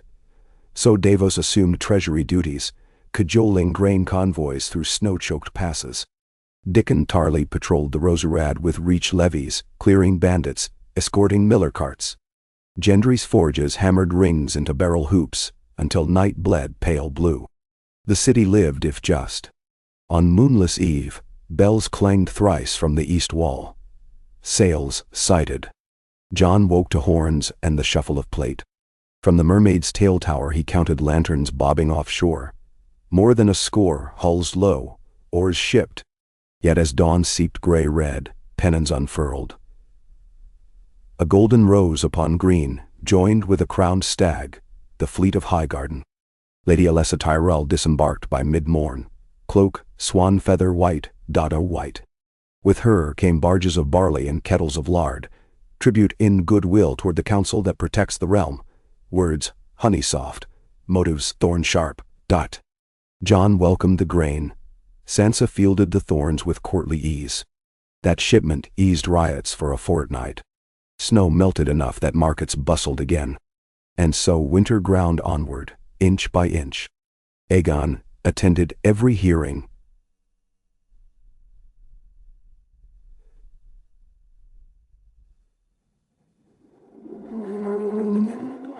Signed every order. Only after hearing. Each dusk he sparred with Dornish master-at-arms. Each dawn he walked the streets, flanked only by Ghost and one silent guard. People began to bow instead of gape, to call him Grace instead of boy. And though Jon saw the hollows under his eyes deepen, he also saw the spine strengthen. Perhaps he dared believe this might hold. Spring's first yellow crocus thrust through black slush outside the mud gate, the very day the great council convened. Lords arrived under banners bright with new dye, hoping to outshine rivals. Even Lady Lyanna Mormont traveled south, glaring like frost wind at courtiers who mistook her size for yielding. The throne room's stone benches filled wall to wall. The Iron Throne stood empty on its dais, shrouded by the same canvas that had cloaked it since Cersei's death. Around its base the floor had been scrubbed so many times no trace of blood remained, yet Jon recalled where each drop had fallen. Sansa opened proceedings with a recitation of the charter, voice calm as still water. Tyrion, gaunt but recovered, presented ledgers. Debt down, trade up, taxes fair. Davos followed with grain tallies, Royce with law court statistics, Brienne with crime reports. Murders fewer than before the long night, thefts no worse than Old Town or Lannisport. Finally Aegon stood, hands clasped. He spoke without flourish. Of winter survived, of walls rebuilt, of debts honored, of peace maintained with only one battle beyond the gates. Judge the deed, not the blood, he finished, and sat. Debate raged through 3 days. Dorne and the Vale declared for Aegon. The Riverlands split, half fearing dragon memory, half swayed by Tyrell grain. The Reach demanded assurance no dragon rule would claim their harvest tithe. The North, through Sansa, offered conditional support predicated on perpetual autonomy. Ironborn threatened to sail home with their fish and never pay levy again if the council replaced charter with Iron Crown. Teco Nestoris, spectator only, noted each speech with the faintest twitch of quill. Bravos cared chiefly for repayment schedules. Jon listened, rarely spoke. When he did, his words cut clutter like a smith's chisel. Who feeds the orphans if this council dissolves? Silence answered. Who keeps the gates when sellswords grow tired of empty purses? Heads bowed. In those interludes the momentum shifted. And on the morning of the 4th day, each kingdom rose in turn to cast its sigil stone into one of 2 iron braziers, dragon or charter. Smoke curled in the vaulted space, carrying the scent of cedar pitch. When the last stone clinked home, Tyrion stepped forward to upend the dragon brazier, 67. Then, the charter brazier. 42. The realm had spoken. Aegon Targaryen was king indeed, provided he reaffirm the lawful council and swear never to unleash dragonfire save in defense of the realm. He knelt before the dais, where the Iron Throne waited beneath canvas. Sansa approached with a circlet of forged silver leaves, no jagged edges. She lifted it above his bowed head. "Do you swear to uphold our charter, to rule with mercy and law, to break no oath given this day?" "I swear," Aegon said, voice steady. She set the crown upon him. Bells pealed from rebuilt towers. The roar that followed rattled stained glass. Jon stood apart, ghost at his heel, heart a curious ache of relief and distance. The wheel had turned once more, but perhaps this spoke would spin truer. He felt Sansa's gaze find him through the throng. She nodded, small and sure. The realm had chosen, and chosen a path Jon could accept. That night a feast blazed in the Queen's ballroom, rechristened the People's Hall in the Charter. Yet Jon slipped away before the third course. He climbed to the godswood transplanted from Winterfell years ago, a quiet court of pale trunks and crimson leaves now budding new growth. Snowmelt trickled, smelling of cedar and distant sea. Ghost wandered among the roots, content. Footfall on gravel. Aegon approached still in crown, cloak slung across one shoulder. "I'll keep a sept for ceremony," he said softly, "but this grove will be my place of counsel." He traced a young heart tree's bark. "Tyrion told me Ned Stark prayed beneath a weirwood at Winterfell. I think I hear what he heard, the hush that weighs every word." Jon inclined head. "Hear it often." Aegon turned. "You saved me from pride, from fear. Stay his hand." Jon shook his head. "Hands grow bloodier than kings. Let Tyrion keep quill and jest." "Then stay as brother," the boy urged. "Teach me the North's ways, walk the walls when my sight blurs." "That I can." Jon offered forearm. Aegon grasped it. "And when the snows thaw north of the neck," Jon added, "I'll ride home a while. A king should not lean forever on borrowed crutches." "Nor should a brother walk alone in the cold," Aegon said. "When you ride, I'll escort you as far as the Trident." Jon smiled. "Small thing, rare as dawn after moonless dark. We'll see if spring holds you." They spoke no more. Night breeze rustled crimson leaves like the hush of old gods breathing yes. Far below, music skirled, golden in warmth Jon no longer needed. The North waited, its call remained. But for this heartbeat, he felt the realm balanced. Scarred, yet standing. He tipped face to starlight, let the hush settle inside, and breathed. Stars throbbed overhead like silent bells, while Jon stood among the pale trunks, drawing long breaths of cedar-tinged air. The hush clung to him, even after Aegon's footfalls receded toward the feasting halls, until the faint echoes of revelry dwindled to a murmur. Ghost threaded between tree roots with fluid ease, and settled near a moss-slick boulder. More than a year had passed since Jon first set foot back in King's Landing under the weight of purpose. Now purpose, having found new shoulders, released him to consider life beyond city walls again. Yet, he could not quite shake the sense that history's deeper current would not let him drift free. The next morning, the realm greeted its dawning peace with 1,000 small labors, none remarkable enough for song yet all essential to its newly crowned king. Jon took his habitual circuit of the city at sunrise, cloaked in wool the color of river mud so as not to draw notice. Snowcups, tiny white blossoms hardy enough to bloom in lingering frost, spotted the gutters, and people crushed them underfoot as they opened shopfront shutters or herded mules laden with wood. A pot-bellied mason who might once have looked on him with suspicion now tipped his cap.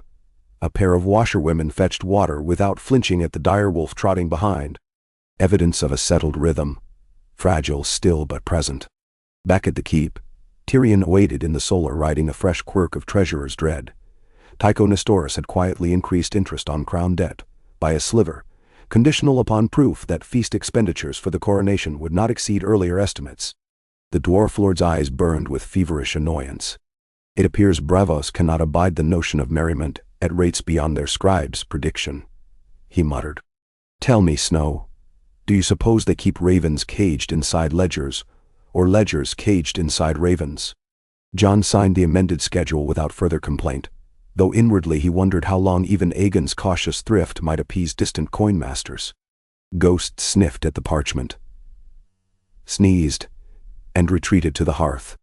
They discussed the next month's logistics: winter relief grain from Old Town, timber quotas from White Harbor, a seditious whisper that Isilla Bittersteel's host, though now sworn to peace, secretly sought sellsword alliances across the narrow sea.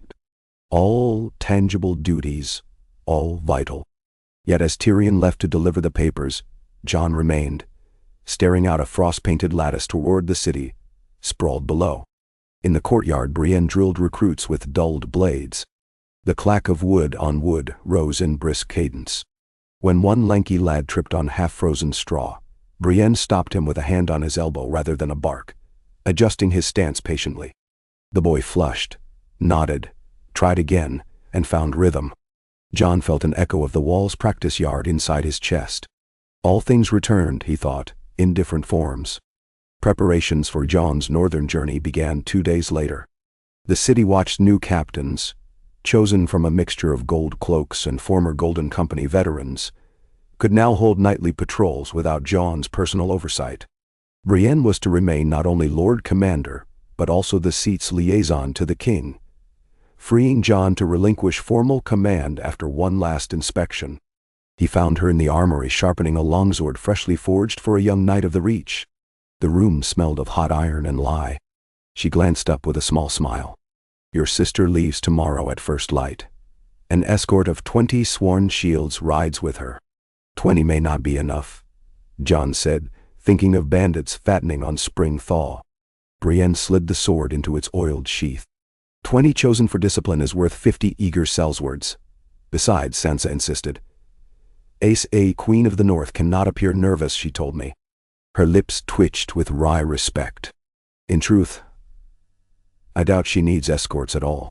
She carries half the realm's sharpest arguments behind her eyes. They walked the keep's ramparts together, wind scrubbing color from their cheeks. Below, wagons queued for gate inspection. Spice casks bound for River Run, eel traps for Maidenpool, woven rush mats for the Great Hall's new floors. Jon slowed as they reached a crenelle where Daenerys had once landed on Drogon in Dream of Conquest. The stones still bore half-melted edges. Did I do right to stay? He asked quietly. Or should the North have stayed out of this forever? Right and wrong make messy couples, Brienne answered. But I know the city is quieter with you here, and the king wiser. The North, for its part, remains itself. You carry Winterfell in your gait even now. She offered a gloved hand. When you go, leave with peace in your pack. You've earned it. Jon spent that night in the stables, checking saddles, bridging straps, hooves. Gendry joined him mid-evening, hammer at his belt and the old burnished warhammer newly cleaned. The blacksmith spoke only after letting Ghost lick the salt from his calloused palms. I'll ride too, at least to Harrenhal, he said without preamble. Ravels of Renly's claim linger there. I'll show them the parchment that named me heir honored and done. He lifted the hammer, not as threat, but testament. Jon clasped forearms with him. You reckon yourself ready to leave the council for weeks? They'll survive. Tyrion's ledger quills breed like rabbits. Gendry grinned. Besides, King Aegon asked me to forge new coin dies. I'd rather shape iron in Winterfell's forges than Braavosi molds. His grin faded to an earnest line. Thank you for trusting me before others knew my name. Names are wind, Jon replied. You carried the realm's weight long before the coin bore your stag. Sansa's departure unfurled beneath a flawless dawn sky shot through with gulls circling high on sea thermals. The queen in the north wore a cloak of white fox lined with gray. Jon stood at the foot of the ramp beyond the Red Keep's inner gate. She descended flanked by 2 of her guard, accepted reins of a sleek dapple mare, then turned to him. For a long heartbeat, the world narrowed to a brother and sister who had endured too much winter together. Sansa's voice was steady. "Tell Bran I will call a Manderley fleet north come harvest. And Arya, if ravens can still find her, tell her the north is ready to welcome any ship she sails." She squeezed his forearm hard enough to leave crescents from her nails. "And you, Jon Snow, come home by first frost or I'll ride south again and fetch you." "I won't need fetching," he said, though neither fully believed that. He stepped back. Ghost trotted forward and nudged Sansa's glove as though claiming the last slice of his attention. She scratched between his ears, then mounted. The company clattered through the outer gate, banners rippling. A white direwolf next to a gray field dotted with red leaves. Jon watched until their dust merged with horizon haze, then exhaled through tight lungs. A fortnight later, under a lowering sky the color of dull steel, Jon's own small column assembled. 20 Watch veterans, Gendry, 3 Tyrell outriders bearing messages for Tumbleton, and a lone Braavosi scribe sent by Tycho to inspect new winter roads. "Think of him as the Iron Bank's polite chain on your ankle," Tyrion quipped as he handed over the man's sealed introduction. Aegon met them by the Godswood Arch, helmed in blackened steel carved to faintly suggest dragon scales. He spied the heavy warhammer strapped at Jon's saddle. "People will tell tales of the Wolf King with the hammer," he said. "I'll settle for tales of quiet roads," Jon answered. He clasped wrists with the younger man. "Rule the city like a squire cares for horseflesh. Feed, groom, watch for stones, and whip when it kicks?" Aegon grinned. "Nudge its flanks before," Jon said. "Save the whip for last." He swung up on his gelding, the world tilting in familiar saddle creak. Ghost bounded ahead as the small party trotted through the King's Gate. The King's Road unwound northward, sharp with early spring scents. Damp grass, thawing muck, pine sap. Here and there, crocus shoots painted the ditches violet. Winter still bit at nights, but by noon each day the sun climbed bright enough to make travelers tie wool cloaks at the saddle and show bare forearms to warmth. They camped by ruined septries or half-burned granaries, evidence of wars recent and old. And each evening Jon noted fresh foundations rising nearby, small folk rebuilding on long roads of hope. Gendry proved invaluable. At every hamlet he inspected forges, offered free repair of cracked plowshares, or shod mules while trading local grain news for tales of outlaws. The Braavosi scribe, Isandro by name, scribbled notes with relish, asking endless questions about the North. Its mint potential, ivory tariffs, harvest calendars. Jon answered patiently until sometimes the hammer at his hip seemed lighter than the quill in Isandro's belt. Near Maidenpool, they overtook a caravan of Dothraki children and widows, traveling under banner of the Silver Seahorse, victims turned refugees after the Khalasar's fragmented flight across the sea. Jon halted, listened to their matriarch tell how sellsword recruiters tried to buy the strongest youths, promising food and swords. He left Gendry behind with 2 watchmen to guard them safely to the next harbor. Strange how war scattered people, sewing unlikely threads. Northern bastards, dragon kings, Dothraki widows, into one quilt of duty. Harrenhal's blackened towers reared into view half-shrouded by spring fog. Jon's memories of the place felt gnarled. Arya's whispered stories of shadows and dust. Tywin's hosts rending riverlands, haunting tales of Aegon's fire-melting stone. Now banners snapped from the Widow's Tower, the crowned stag quartered with purple lilies. Lord Naran Longwood, once a hedge knight, had been made castellan by Edmure Tully after the frothy war. He greeted Jon in the echoing yard, boots splashing through puddles that never seemed to dry. News of the Queen's Fury duel had preceded them. Naran bowed to Gendry with more respect than grace. "The parchment of our Baratheon sleep easier, my lord," he said, handing over a chest containing Renly's old seal, broken before witnesses as symbol of final closure. They shared hearth warmth under Harrenhal's groaning rafters. Naran's map marked pockets of bandits to north and east, but more interesting was the rumor of Braavosi galleys dropping sellswords at salt pans, men with black enamel shields bearing a 9-headed hydra. Isandro paled at that. 9 heads are whispers of the Iron Bank's shadow collection, he said. Failed debtors who opted for sword service instead of chains. Jon did not like the way his gut clenched. But Harrenhal lay too far inland for immediate threat, and Gendry needed to reach River Run to present the seal to Edmure, so they parted company. Gendry with 4 guards down the Rosebend Road, Jon and the rest north. At every village people greeted them with a mixture of awe and matter-of-fact courtesy, as though the mere presence of a white direwolf confirmed the world's pivot into steadier orbit. Jon distributed letters of safe passage from the crown. Isandro collected receipts for carpenters and midwives alike, ensuring Braavos recorded both debts owed and favors earned. Ghost accepted dried venison from children without snapping once. One dusk beyond the Crossroads Inn, where the King's Road split toward White Harbor and Moat Cailin, they camped in an abandoned mill, whose wheel still creaked though the race was choked with leaves. Jon, weary, laid his bedroll on the loft's old grain boards. Dreams slipped in, quiet for once. No dragonfire, only the smell of snow and pine. But before moonrise a horn blared below. Jon rolled free of blankets, blades whispering from sheath. He found Isandro at the broken window, eyes wide. Torches bobbed along the hill crest, 24, maybe more. A chill pricked his spine. Ghost's guttural growl echoed down the stair. Jon roused his men. They formed a wedge behind the mill's stout door, shields up, pikes angled to catch a rush. Outside, boots crunched frost. A voice rang. Open for the Iron Bank's due. 10, maybe 15 shapes emerged, black hydra shields glinting. Their leader wore a half-mask of iron etched with 9 serpents devouring a stag, grisly symbol of debts devouring crowns. He banged pommel on the door. We seek one Lord Commander Jon Snow, and the Braavosi Auditor. Isandro, sweating, whispered. They have no brief to do me harm. Unless Tycho's word was twisted. Jon motioned him back. He unbarred the door just enough to step out. I am Jon Snow. What debt draws Sells-wards to my camp in the night? The masked man bowed shallow. The charter pledged timely repayment of crown bonds, he hissed. Word travels that King Aegon taxes too gently.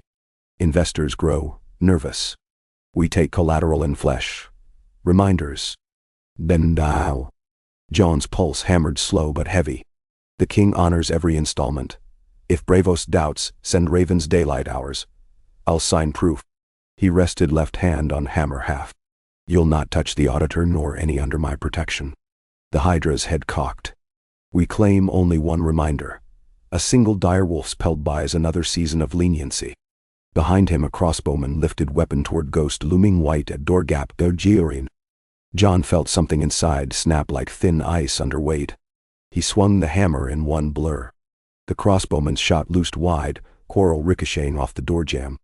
Steel and wood collided with dull crunch. The bowman fell backward, shield dented. Chaos erupted.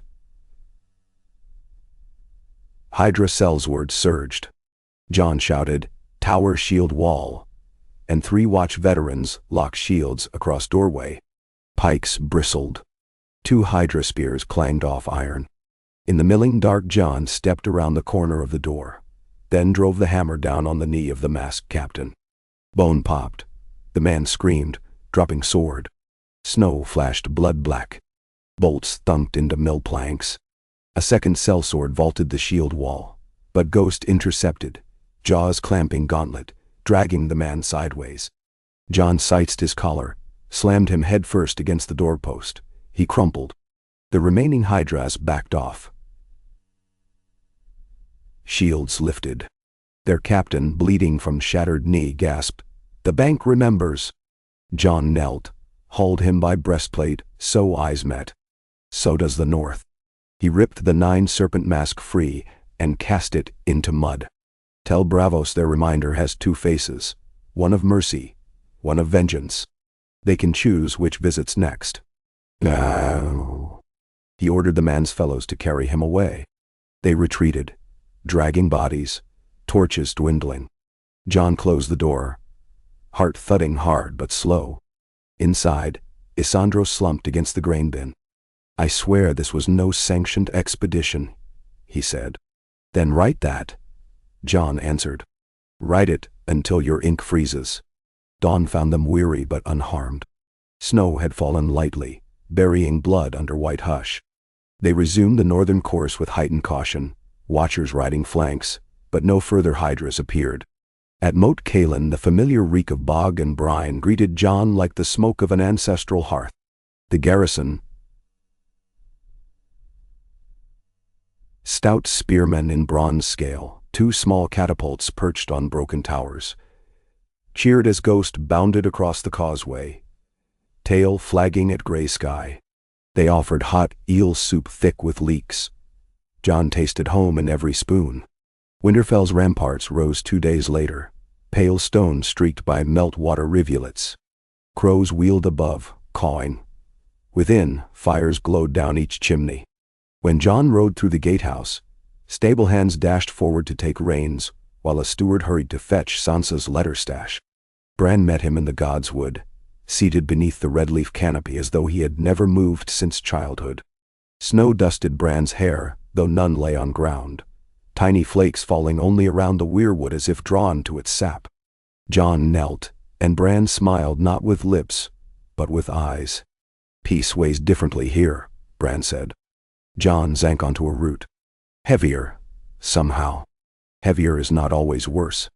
Bran's gaze flicked across ravens settling overhead. "You bring ripples of river wars and city debts, but also seeds of spring. The realm tilts toward better while you stand like stone along its spine." Jon rested his head back. "I can't hold every stone." "No." Bran reached out. His hand, little and pale, brushed Ghost's head. "But stones teach water to flow new ways even when they move on." They lapsed into shared silence. Wind threaded red leaves overhead. The heart tree's face seemed softened by melt, almost smiling. In that stillness, Jon felt invisible knots slacken in his shoulders. The north had changed, yet it welcomed his weight as if expecting it. Spring stretched across weeks. Jon roamed Winterfell halls, reacquainting himself with the keep's rhythms, the smithy's clang, the kennel's chorus, the rookery's clatter. He sparred with Lyanna Mormont, who, though still half his height, nearly disarmed him with a reverse sweep she learned from Asha Greyjoy. He rode to Last Hearth to mediate grazing disputes, then further to Barrowton, where barrow mounds glistened under new grass. Each ride reminded him how large the north was, how small its voice at southern tables, and yet how ready its folk were to live quietly if given breadth.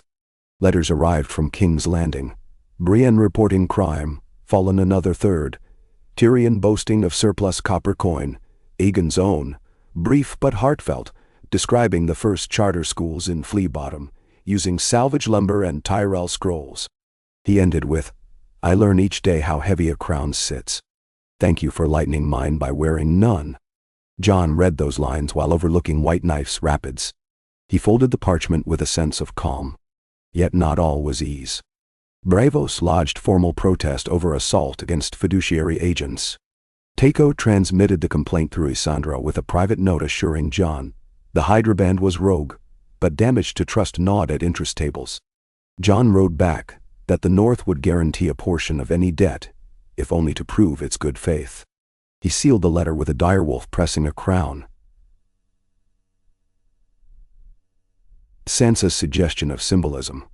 No king, but a weight that could support one. A moon passed in such quiet endeavor. Crops germinated in black soil newly turned. Apple buds swelled. Children chased Ghost's lumbering shadow across the yard, squealing when the wolf rolled on his back like a lazy dog. Then came the raven bearing fiery wax, a dragon green as summer leaves. The message, signed by Aegon's hand, trembled on the page. Spotted above Crack Claw Point, creature of legend or omen. Maesters uncertain whether an unhatched egg from Dragonstone yet lingered. Sailors swear it burned a carrack, then vanished west. City uneasy. Return if you can. Your counsel needed. Jon folded the note. A dragon, after all this time? Drogon last seen over Valyrian ruins, unconfirmed. But a smaller green creature? If true, it changed balances. He found Bran that evening, rain pattering on window slats. The three-eyed sibling listened, eyes distant. The dragon is young, Bran said. Not Drogon nor the Pasta's brood. A wild hatchling, alone. Its path crosses waves toward Dragonstone's cliffs. You could tether it, or let freedom teach it sky.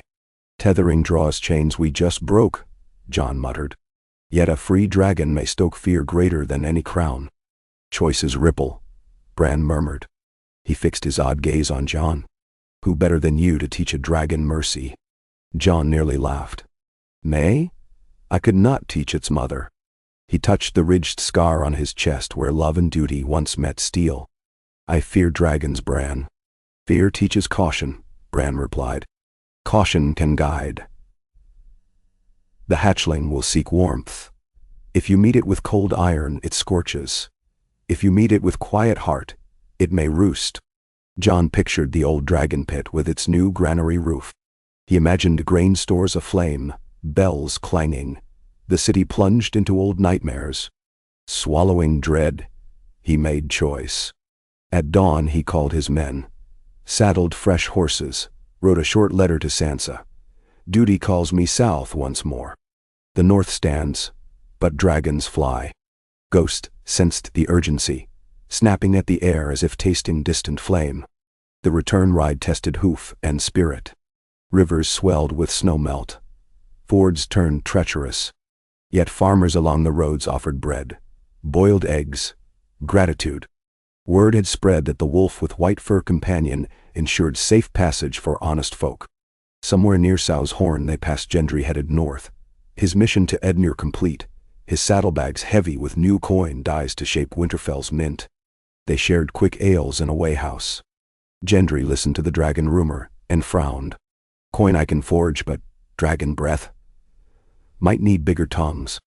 Jon left him with a laugh neither had uttered in years. They pressed on. By the time the walls of King's Landing rose, dawn tinted the horizon the color of old copper. Smoke drifts curled above the city, but not of panic. He smelled hearth coal, bakeries. Yet tension hung like spider silk in every street corner's hush. At the Red Keep gate, Brienne met him, helm under arm, a faint crease between brows. She led him straight to the tower where Aegon, Tyrion, and a scattering of worried maesters clustered around a map, dotted with pebbles. They described the sightings.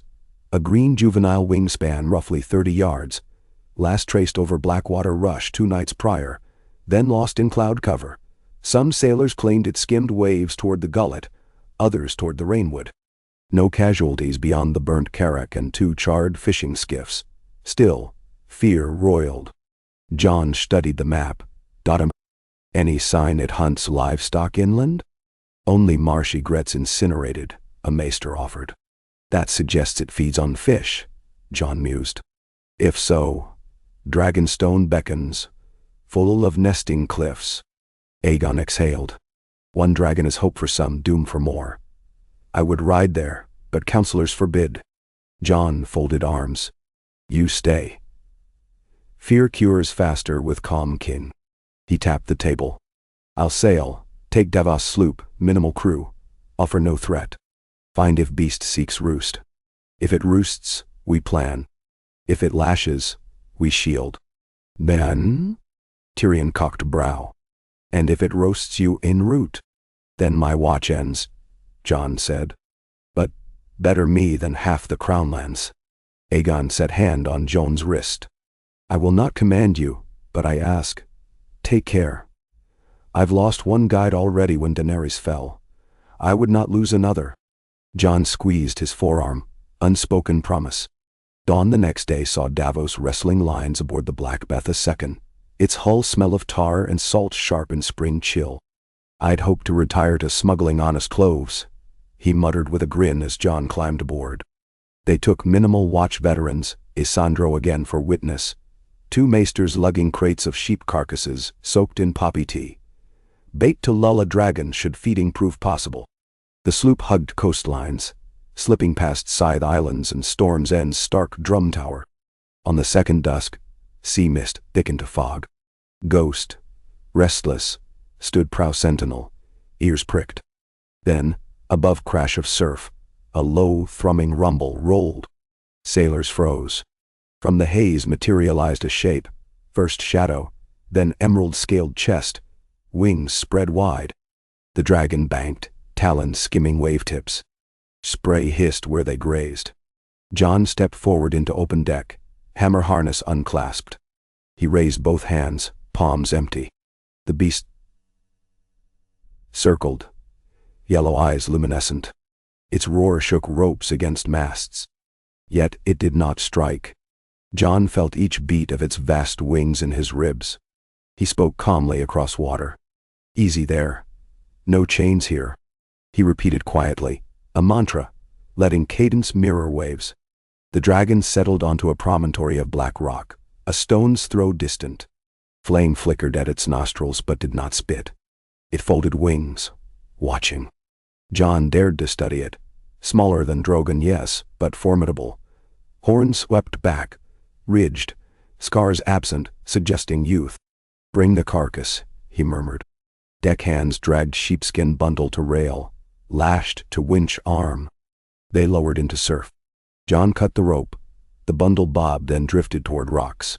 The dragon's eyes tracked. In a fluid lunge it slipped into shallows, jaws snapping meat. Steam rose as inner heat met icy brine. It swallowed. Jon waited. The creature turned its head, studied the sloop anew, then lifted, wings billowing spray. It soared east, tail whipping arcs of foam. Within heartbeats, it vanished behind cliff. Davos exhaled. "If that's lull, I'll skip lullabies for my grandsons." Jon watched the sky until sunset blushed purple. It ate calm, not rage. He felt hope bud. "We anchor at Dragonstone before full night. If it nests, we mark vantage." They made harbor by moonrise, the old volcanic isle looming like a dragon skull itself. Jon, Davos, Ghost, and 2 watchmen climbed the goat path to where stables once housed Dany's dragons. Wind moaned through broken archways. Hot springs steamed in moonbeams, filling air with metallic tang. Near the cavern mouth lay shards of shell, iridescent green. Jon crouched. They were recent, edges still slick with albumin. One shard bore cracks in pattern like leaping flames. A new egg hatched. No wonder the juvenile remained small. It broke shell only months past. "More eggs maybe," Davos murmured. Jon's pulse quickened. One dragon birthed by chance was trial. More would upend the delicate trust, had bled to weave. He scanned shadows. No second nest yet, but warmth radiated from a fissure deep within rock, like forge heat. He dared not explore without caution. Dawn saw them row around Dragonmon's eastern face. There, in a hollow sheltered from prevailing winds, the green dragon perched upon a spire, head tilted as if listening to seagulls screech. Below, an enormous crack in basalt pulsed orange. Magma vent. Jon climbed the ridge alone, save Ghost. When he topped the knoll, the dragon rose, wings flexing. He halted, lowering hammer, whispering steady nonsense.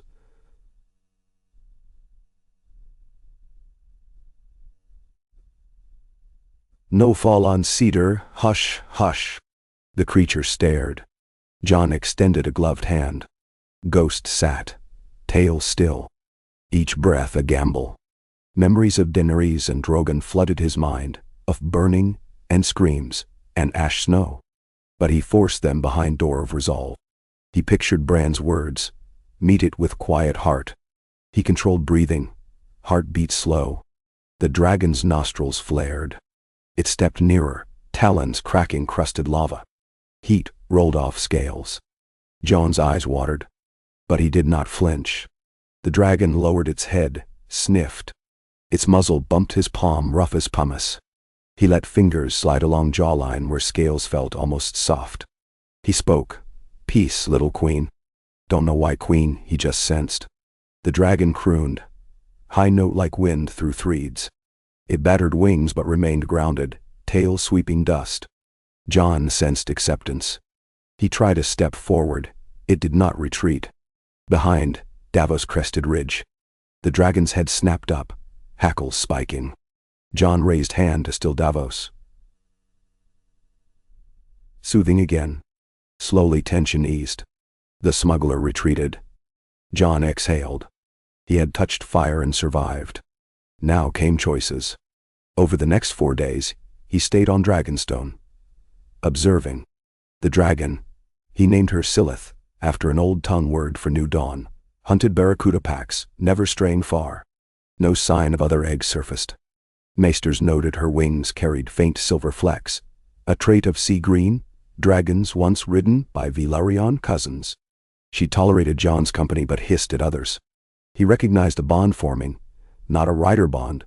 He had no wish to mount, but a mutual accord. He penned a long letter to Aegon. One dragon alone. Young? Not hostile if fed. I encourage a policy of sentinel, not dominance. We build rookeries on Dragonstone, offer fish stock, study her ways, forbid any attempt at chain. He stressed. If you declare her royal dragon, fears rise. If you call her guest of the realm, hopes may swell instead. With message dispatched, Jon left Davos and a handful of watch to continue provisioning fish. He sailed back to the capital to advise personally.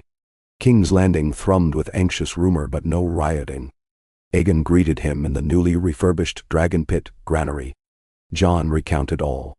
Tyrion listened, eyes bright. A guest dragon, the dwarf mused.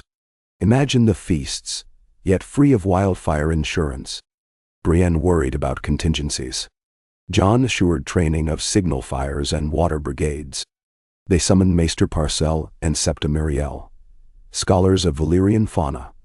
They presented a charter annex declaring Dragonstone a protected sanctuary, overseen by a council of maesters, septas, and former fishermen sworn to secrecy about nests. The charter passed narrowly. Reach lords feared scorched fields, but Tyrell grain contracts sweetened consent.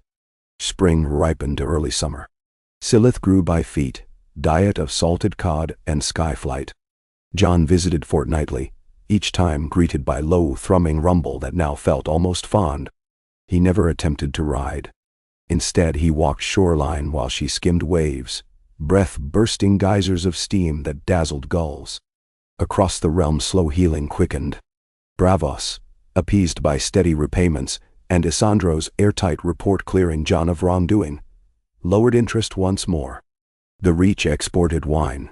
The Ironborn taxed but tolerated, patrolled stepstone lanes, curbing piracy in exchange for salvage rights. Dorne swarmed merchants north with silks. In return the Riverlands shipped ore. One morning on Dragonstone Jon awoke to find green eyes watching from edge of camp. Silith had deposited a gift, a strand of glossy black pearls and driftwood, perhaps scavenged from a wreck. He smiled, left a basket of squid. They were forging a language without words, built of offerings. And yet shadows ever linger. Jon learned from Edric Dane, now serving in the marches, that Isilla Bittersteel vanished with a company of Stormland rebels, rumored to have sailed west toward the Sunset Sea chasing legends of bright fire eggs. Beyond the wall, Tormund's ravens spoke of restless winds and lights dancing again in sky. Bran dreamed of weirwood faces weeping black blood in the far north. Peace, Jon understood, was a bridge of ice under morning sun, beautiful, but always at risk of thaw or cracking. Late in summer, as apple trees bent under fruit and flea-bottom's children chased each other through lanes, strung with lanterns for the Feast of New Banners, Jon stood atop the hill of Rhaenys. Aegon joined him. The city sprawled gold and green, Silith a speck wheeling far beyond Blackwater mouth like an emerald comet. They regarded the realm they had shaped, one by reluctant leadership, one by forged duty. I often wonder, Aegon said, if my mother watches from beyond, seeing her son rule a city she never touched. He gestured to distant spires. Would she have approved? Jon followed the dragon speck across sky. She would have wanted you safe, and she dreamed of home's return. You gave her dream form.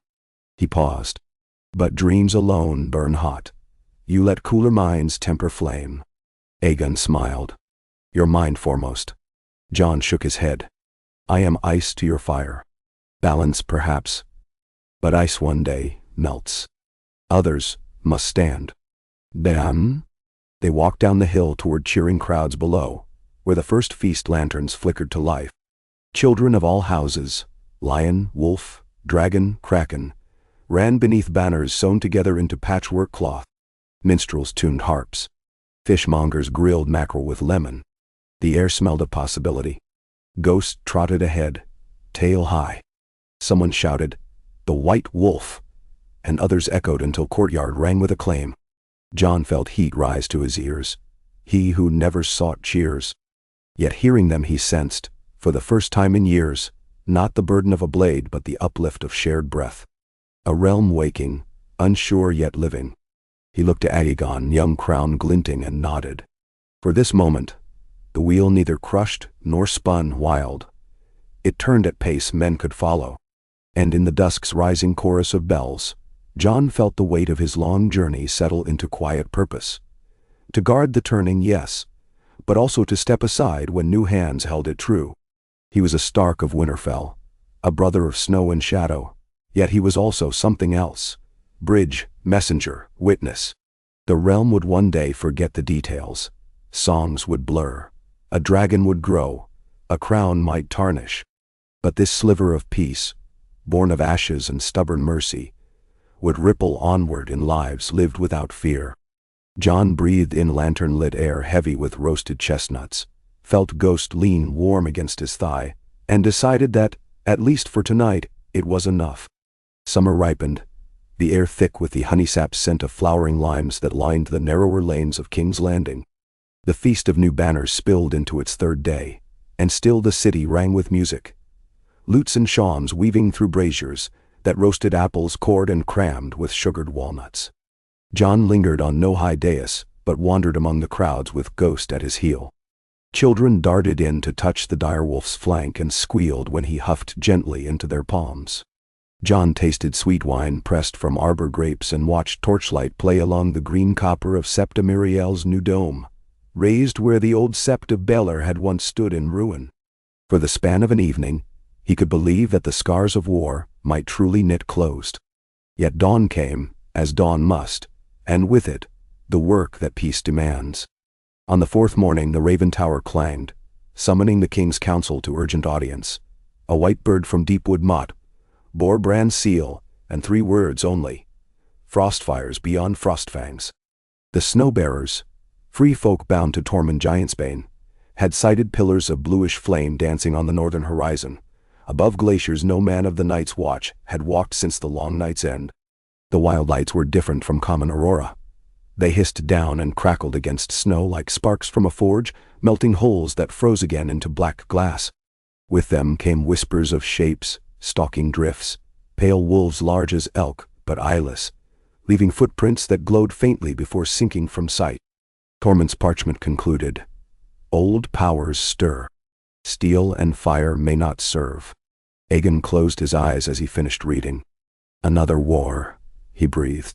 "Perhaps only a warning," Tyrion offered, though his tone held little hope. Yet warnings ignored become wars. Jon stood at the window, watching gulls wheel above the mud gate. If there is a threat beyond the Frostfangs, the realm must know. But we answer with more than swords. Maester knowledge, Riverland lumber for forts, Tyrell oats for the watch. Send them before fear festers." Aegon agreed, dispatching ravens and signing writs to levy supplies. Still, the unease clung.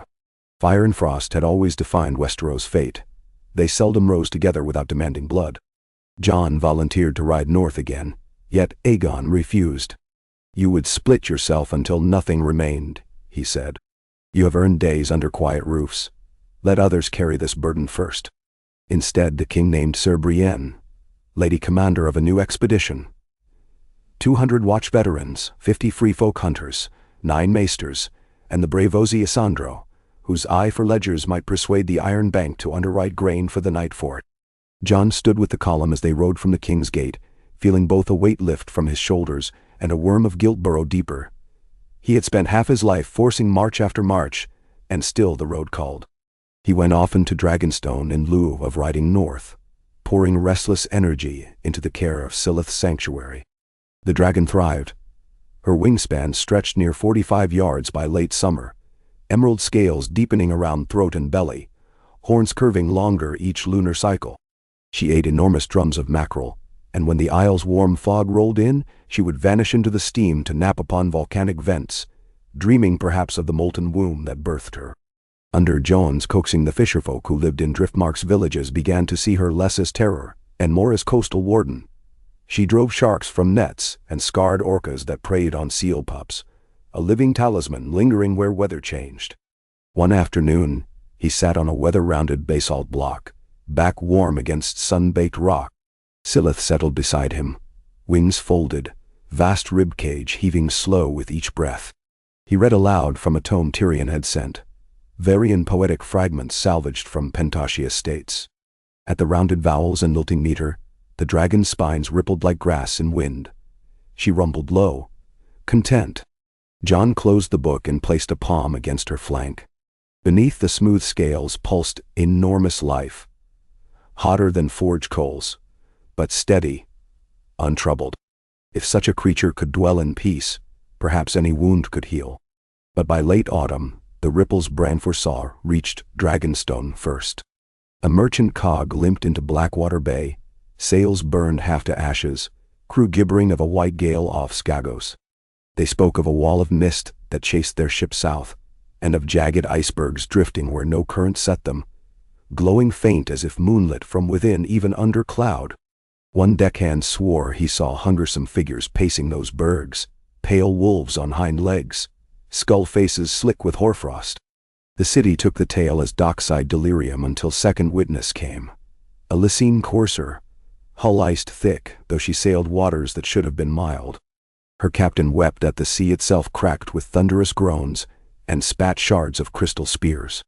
At council, maesters unfolded brittle scrolls, ancient accounts of frost fires, sometimes heralding faulting deep within Skagos' undersea shelf, where volcanic vents met shelves of eternal ice. But the old chronicles ended in dread tales of creatures birthed from steam and snow. Aegon ordered coastal beacons readied, yet forbade fleets from setting sail into the gale until more was known. Better ignorance than needless graves, he muttered, but Tyrion raised a brow. Ignorance itself buries the many. It was Bran's second raven, the silent stirs in the soundless north, that spurred decisive act. Euron's burned flagship, thought scuttled, had been sighted as a drifting ghost ship wedged in pack ice beyond the shivering sea. Jon felt old anger stir. Ghosts of ash and broken bells whispered. If the drowned pirate's corpse yet rode those decks, perhaps some darker power animated him. The memory of Night King shattered lingered, but ice had a way of reweaving lost flesh when winds howled just so. Jon met Aegon in the map room by lantern light. Rain battered arrow slits, running down glass like molten lead. If silence sails again, Jon said, then whatever grips Skagos may twist the dead to new ends. We cannot stand idle. Aegon, sleep-starved, stared at the map. Shadows pooled beneath his cheekbones. I will go, he whispered. A king must bear risk. Jon shook his head. Your crown steadies a fledgling realm. I'll go. He hesitated, feeling the now familiar tug between peace won and duty beckoning. But not at the cost of Silith's freedom. She must choose to follow. A decision took shape between them like frost on pane. Aegon laid a silver-ringed hand over Jon's scarred fist. Then go, as warden of the north and keeper of the dawn. Words heavy as oaths. Jon left that same tide, riding fast to Dragonstone in sleet. At dawn he climbed the scree slope where Silith basked, half-masked by swirling steam. He brought no chains, only a strip of stark gray cloth once bound around his sword hilt. He knotted it to a length of driftwood, then placed it near her talons. When she roused and nuzzled the wood, taking the cloth between needle teeth, he spoke. I ride north where frost burns and dark waters sing. Come if you will, fly free if you choose. He pointed toward sweeping sky. Silith's pupils narrowed to slits of gold. She loosed a warm, questioning chirr. He turned and trudged down, never looking back. 2 days later, Jon's small flotilla, 5 longboats outfitted for ice, crewed by Northmen, free folk and Davos at the helm, cut from White Harbor's pier into slate-gray chop. Snow laced the air, not yet heavy but persistent. Gendry hammered rivets at last moment into prow plates. Lyanna Mormont, scrawny and fierce, forced her way aboard as emissary of Bear Island, brandishing a war axe nearly her height, and a parchment signed by Sansa that read simply, "The North fights as one." The Bravosi Asandro came again, ledger in hand to count cost down to candle tallow, though his earlier terror of Hydra men had resolved into crisp efficiency. And from Deepwood arrived Jory Glover's sister Fenya, with 36 gray-cloaked archers renowned for night hunt skill. They sailed under cloud that shrouded sun. At night, the aurora curtained sky in living ribbons, green, violet, then a strange cold orange that hurt the eye. The closer they drew to Skagos, the sharper the cold bit, until salt spray freezing mid-arc flecked rigging in glassy shards that tinkled with each gust. One dawn Jon clambered on deck to find every plank crusted in hoarfrost, filigree resembling skeletal branches, as though winter painted its own runes in hush. Ghost prowled mutely, breath fogging. Jon's fingers throbbed inside sealskin mitts. He stared across endless whitecaps. No sign of Silith. Yet some instinct kept him looking back along their wake each twilight, as though expecting an emerald shadow to streak horizon. 3 weeks out they found the first iceberg, a jagged cathedral dwarfing the flagship, floes grinding around its base. Reflected starlight shimmered in aquamarine fissures. On its peak, they spied what looked like a sentinel carved of ice. A wolf shape reared on hind legs, muzzle lifted to unseen moon. Lyanna wanted to loose an arrow. For luck. Jon bade a restraint. Luck had strange ways of turning. Skagos approached as a black silhouette veiled in spiraling frost fog. The sea about the island steamed faintly, as if warm vents rose through water chilled by polar currents, frostfire meeting flame. No sail-flecked horizon, yet as their longboats nosed closer, eerie drums drifted on wind, hollow, distant, echoing like bones against stone. Davos spat. Storm god's heartbeat, if sailors' tales be true. They made landfall at a stony cove whose beach of black pebbles glistened under thin ice. High above, basalt cliffs jutted like broken fangs. Jon led the first shore party. Ghost, Lyanna, Fenya, and 5 scouts. Snow squeaked under boot. In the hush, they heard sea's breath slurp through ice caverns. The drums ceased. They had gone perhaps 200 yards when the silence snapped. A hoarse yelp from rear scout. Jon spun hammer ready. A shape darted between rocks, pallid, tall, looping yet wrong, limbs jointed crooked. An eyeless mask of frostburnt hide yawned open to reveal ice-shard teeth. It howled, a sound like rending cloth, and others answered from cliffs above. Fenya's archers loosed. Arrows cracked deep freeze, but some shafts shattered on bone-like hide. Ghost charged, white blur against darkness. The creature met him head-on, and the clash sounded like iron hitting stone. Jon surged, hammer descending on elongated arm, bones splintered, brittle as deadwood. Yet the thing barely flinched. Blue flame pulsed in shattered socket and reknet. Lyanna's axe cleaved spine, but frostfire arced along blade and numbed her arms. She snarled, hacking again. It took 3 more blows from Jon's hammer, and 2 arrows tipped in dragonglass, to fell the beast for good. The moment the black glass pierced chest, the blue light winked out, and the body collapsed to powdery rime. Jon's breath scalded lungs. These were no simple wights, no shambling dead men. They were creatures of frost, shaped in imitation of direwolves, born perhaps from the mingling of firefault and winter magic. He collected the shards of dragonglass arrowheads and ordered every arrow retipped on the spot. They pressed inland through wind-carved gullies. Night lengthened early this far north. Stars quivered overhead like frost crystals. In a wind-still moment Jon heard faint, distant creak. Wood on water, chain on mast. Silence. They crested a ridge, and there below lay the ghost ship. Urine silence, wedged in an ice-choked fjord with masts splintered, but hull eerily intact. Pale foxfire lined seams between planks, giving the vessel a spectral glow. Decks stood empty save canted ballistae and ragged sails frozen mid-flap. No corpses, No birds. Just the hush. Jon signaled halt. If some frostfire force now animated the ship, destroying it might measure back a threat. He dispatched scouts to flank. As they slipped down Scree, the air thickened with that weird hush again, and something else. A faint chuff of wings. He looked skyward. There, a dark fleck against stars, growing. Not emerald but ink-black midnight, with ember-red veins across wing membranes. A second dragon. Panic flickered. No, the outline resolved. Silith, her green scales dulled to near black under moon, soared low. She banked once, caught wind, then alighted on ridge above Silence, talons raking ice shards.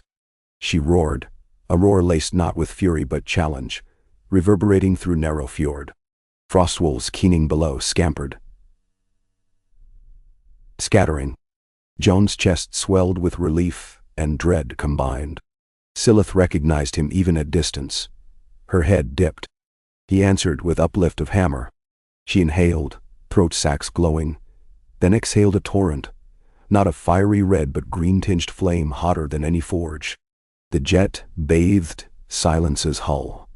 The ghostly blue glow sputtered, hissed, then shattered into sparks. Wood exploded with steam. Tar seams bubbled. Within heartbeats, ghost flames guttered and died. Silence cracked, listing as ice melted around.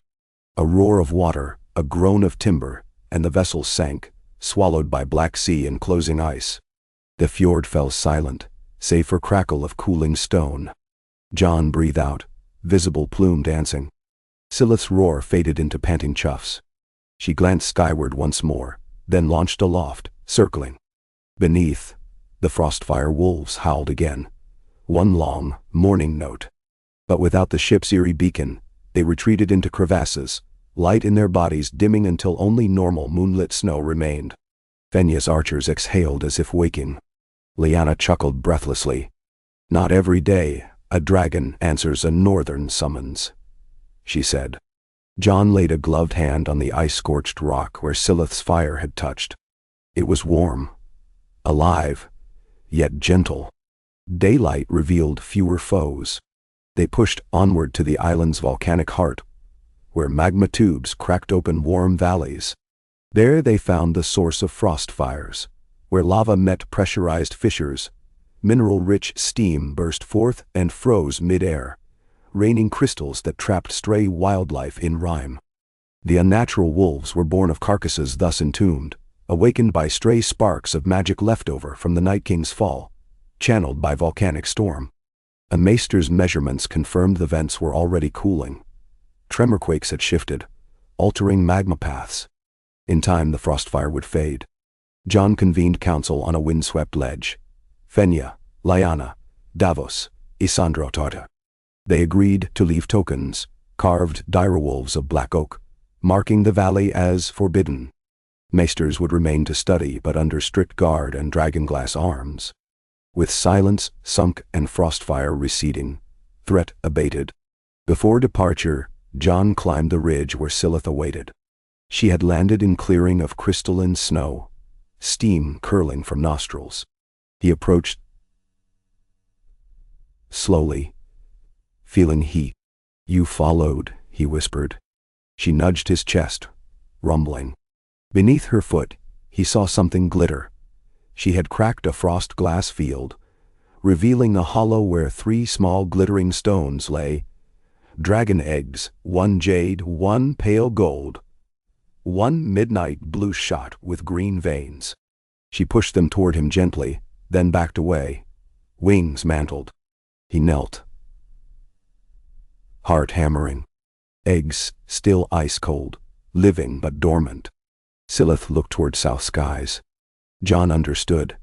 The realm might decide their fate, but first it had to earn them. He packed them in straw-lined satchels, careful as if holding future sons, and swore a vow. No crown, no city, no warlord would claim these eggs until peace grew roots deeper than crowns. Their convoy sailed home with holds full of frost crystal samples, scrolls of maester observations, and 3 eggs wrapped in wool. Silith shadowed overhead until their masts caught winds of warmer seas. Then she banked north again, guardian of silent coasts. In King's Landing bells pealed on their return, relief mingled with wonder. Jon reported to Aegon beneath new banners embroidered with intertwining wolf and dragon. He laid the eggs upon the council table. Gasps rippled like wind over barley. Aegon touched them reverently. The realm will see in these either hope or doom. Let them see responsibility, Jon said. We hatch them only when the world no longer waits for weapons. He watched Tyrion scribble charter addenda, Brienne smile faintly, Tycho Nestoris nod calculating approval. He felt, for once, no dread at what tomorrow might unfurl. Outside, dusk blazed violet over the city. Lanterns lit. Children laughed. Gulls screamed. Ghost lay stretched on cool marble, tail thumping slow. Jon knelt beside, scratching behind ears. Peace, fragile yet breathing, curled around them like a calm sea. And in that hush between bells, Jon Stark, once Snow, knew that though the wheel would always turn, hands of mercy now guided its rim, and for a precious span its turning would not grind, but lift.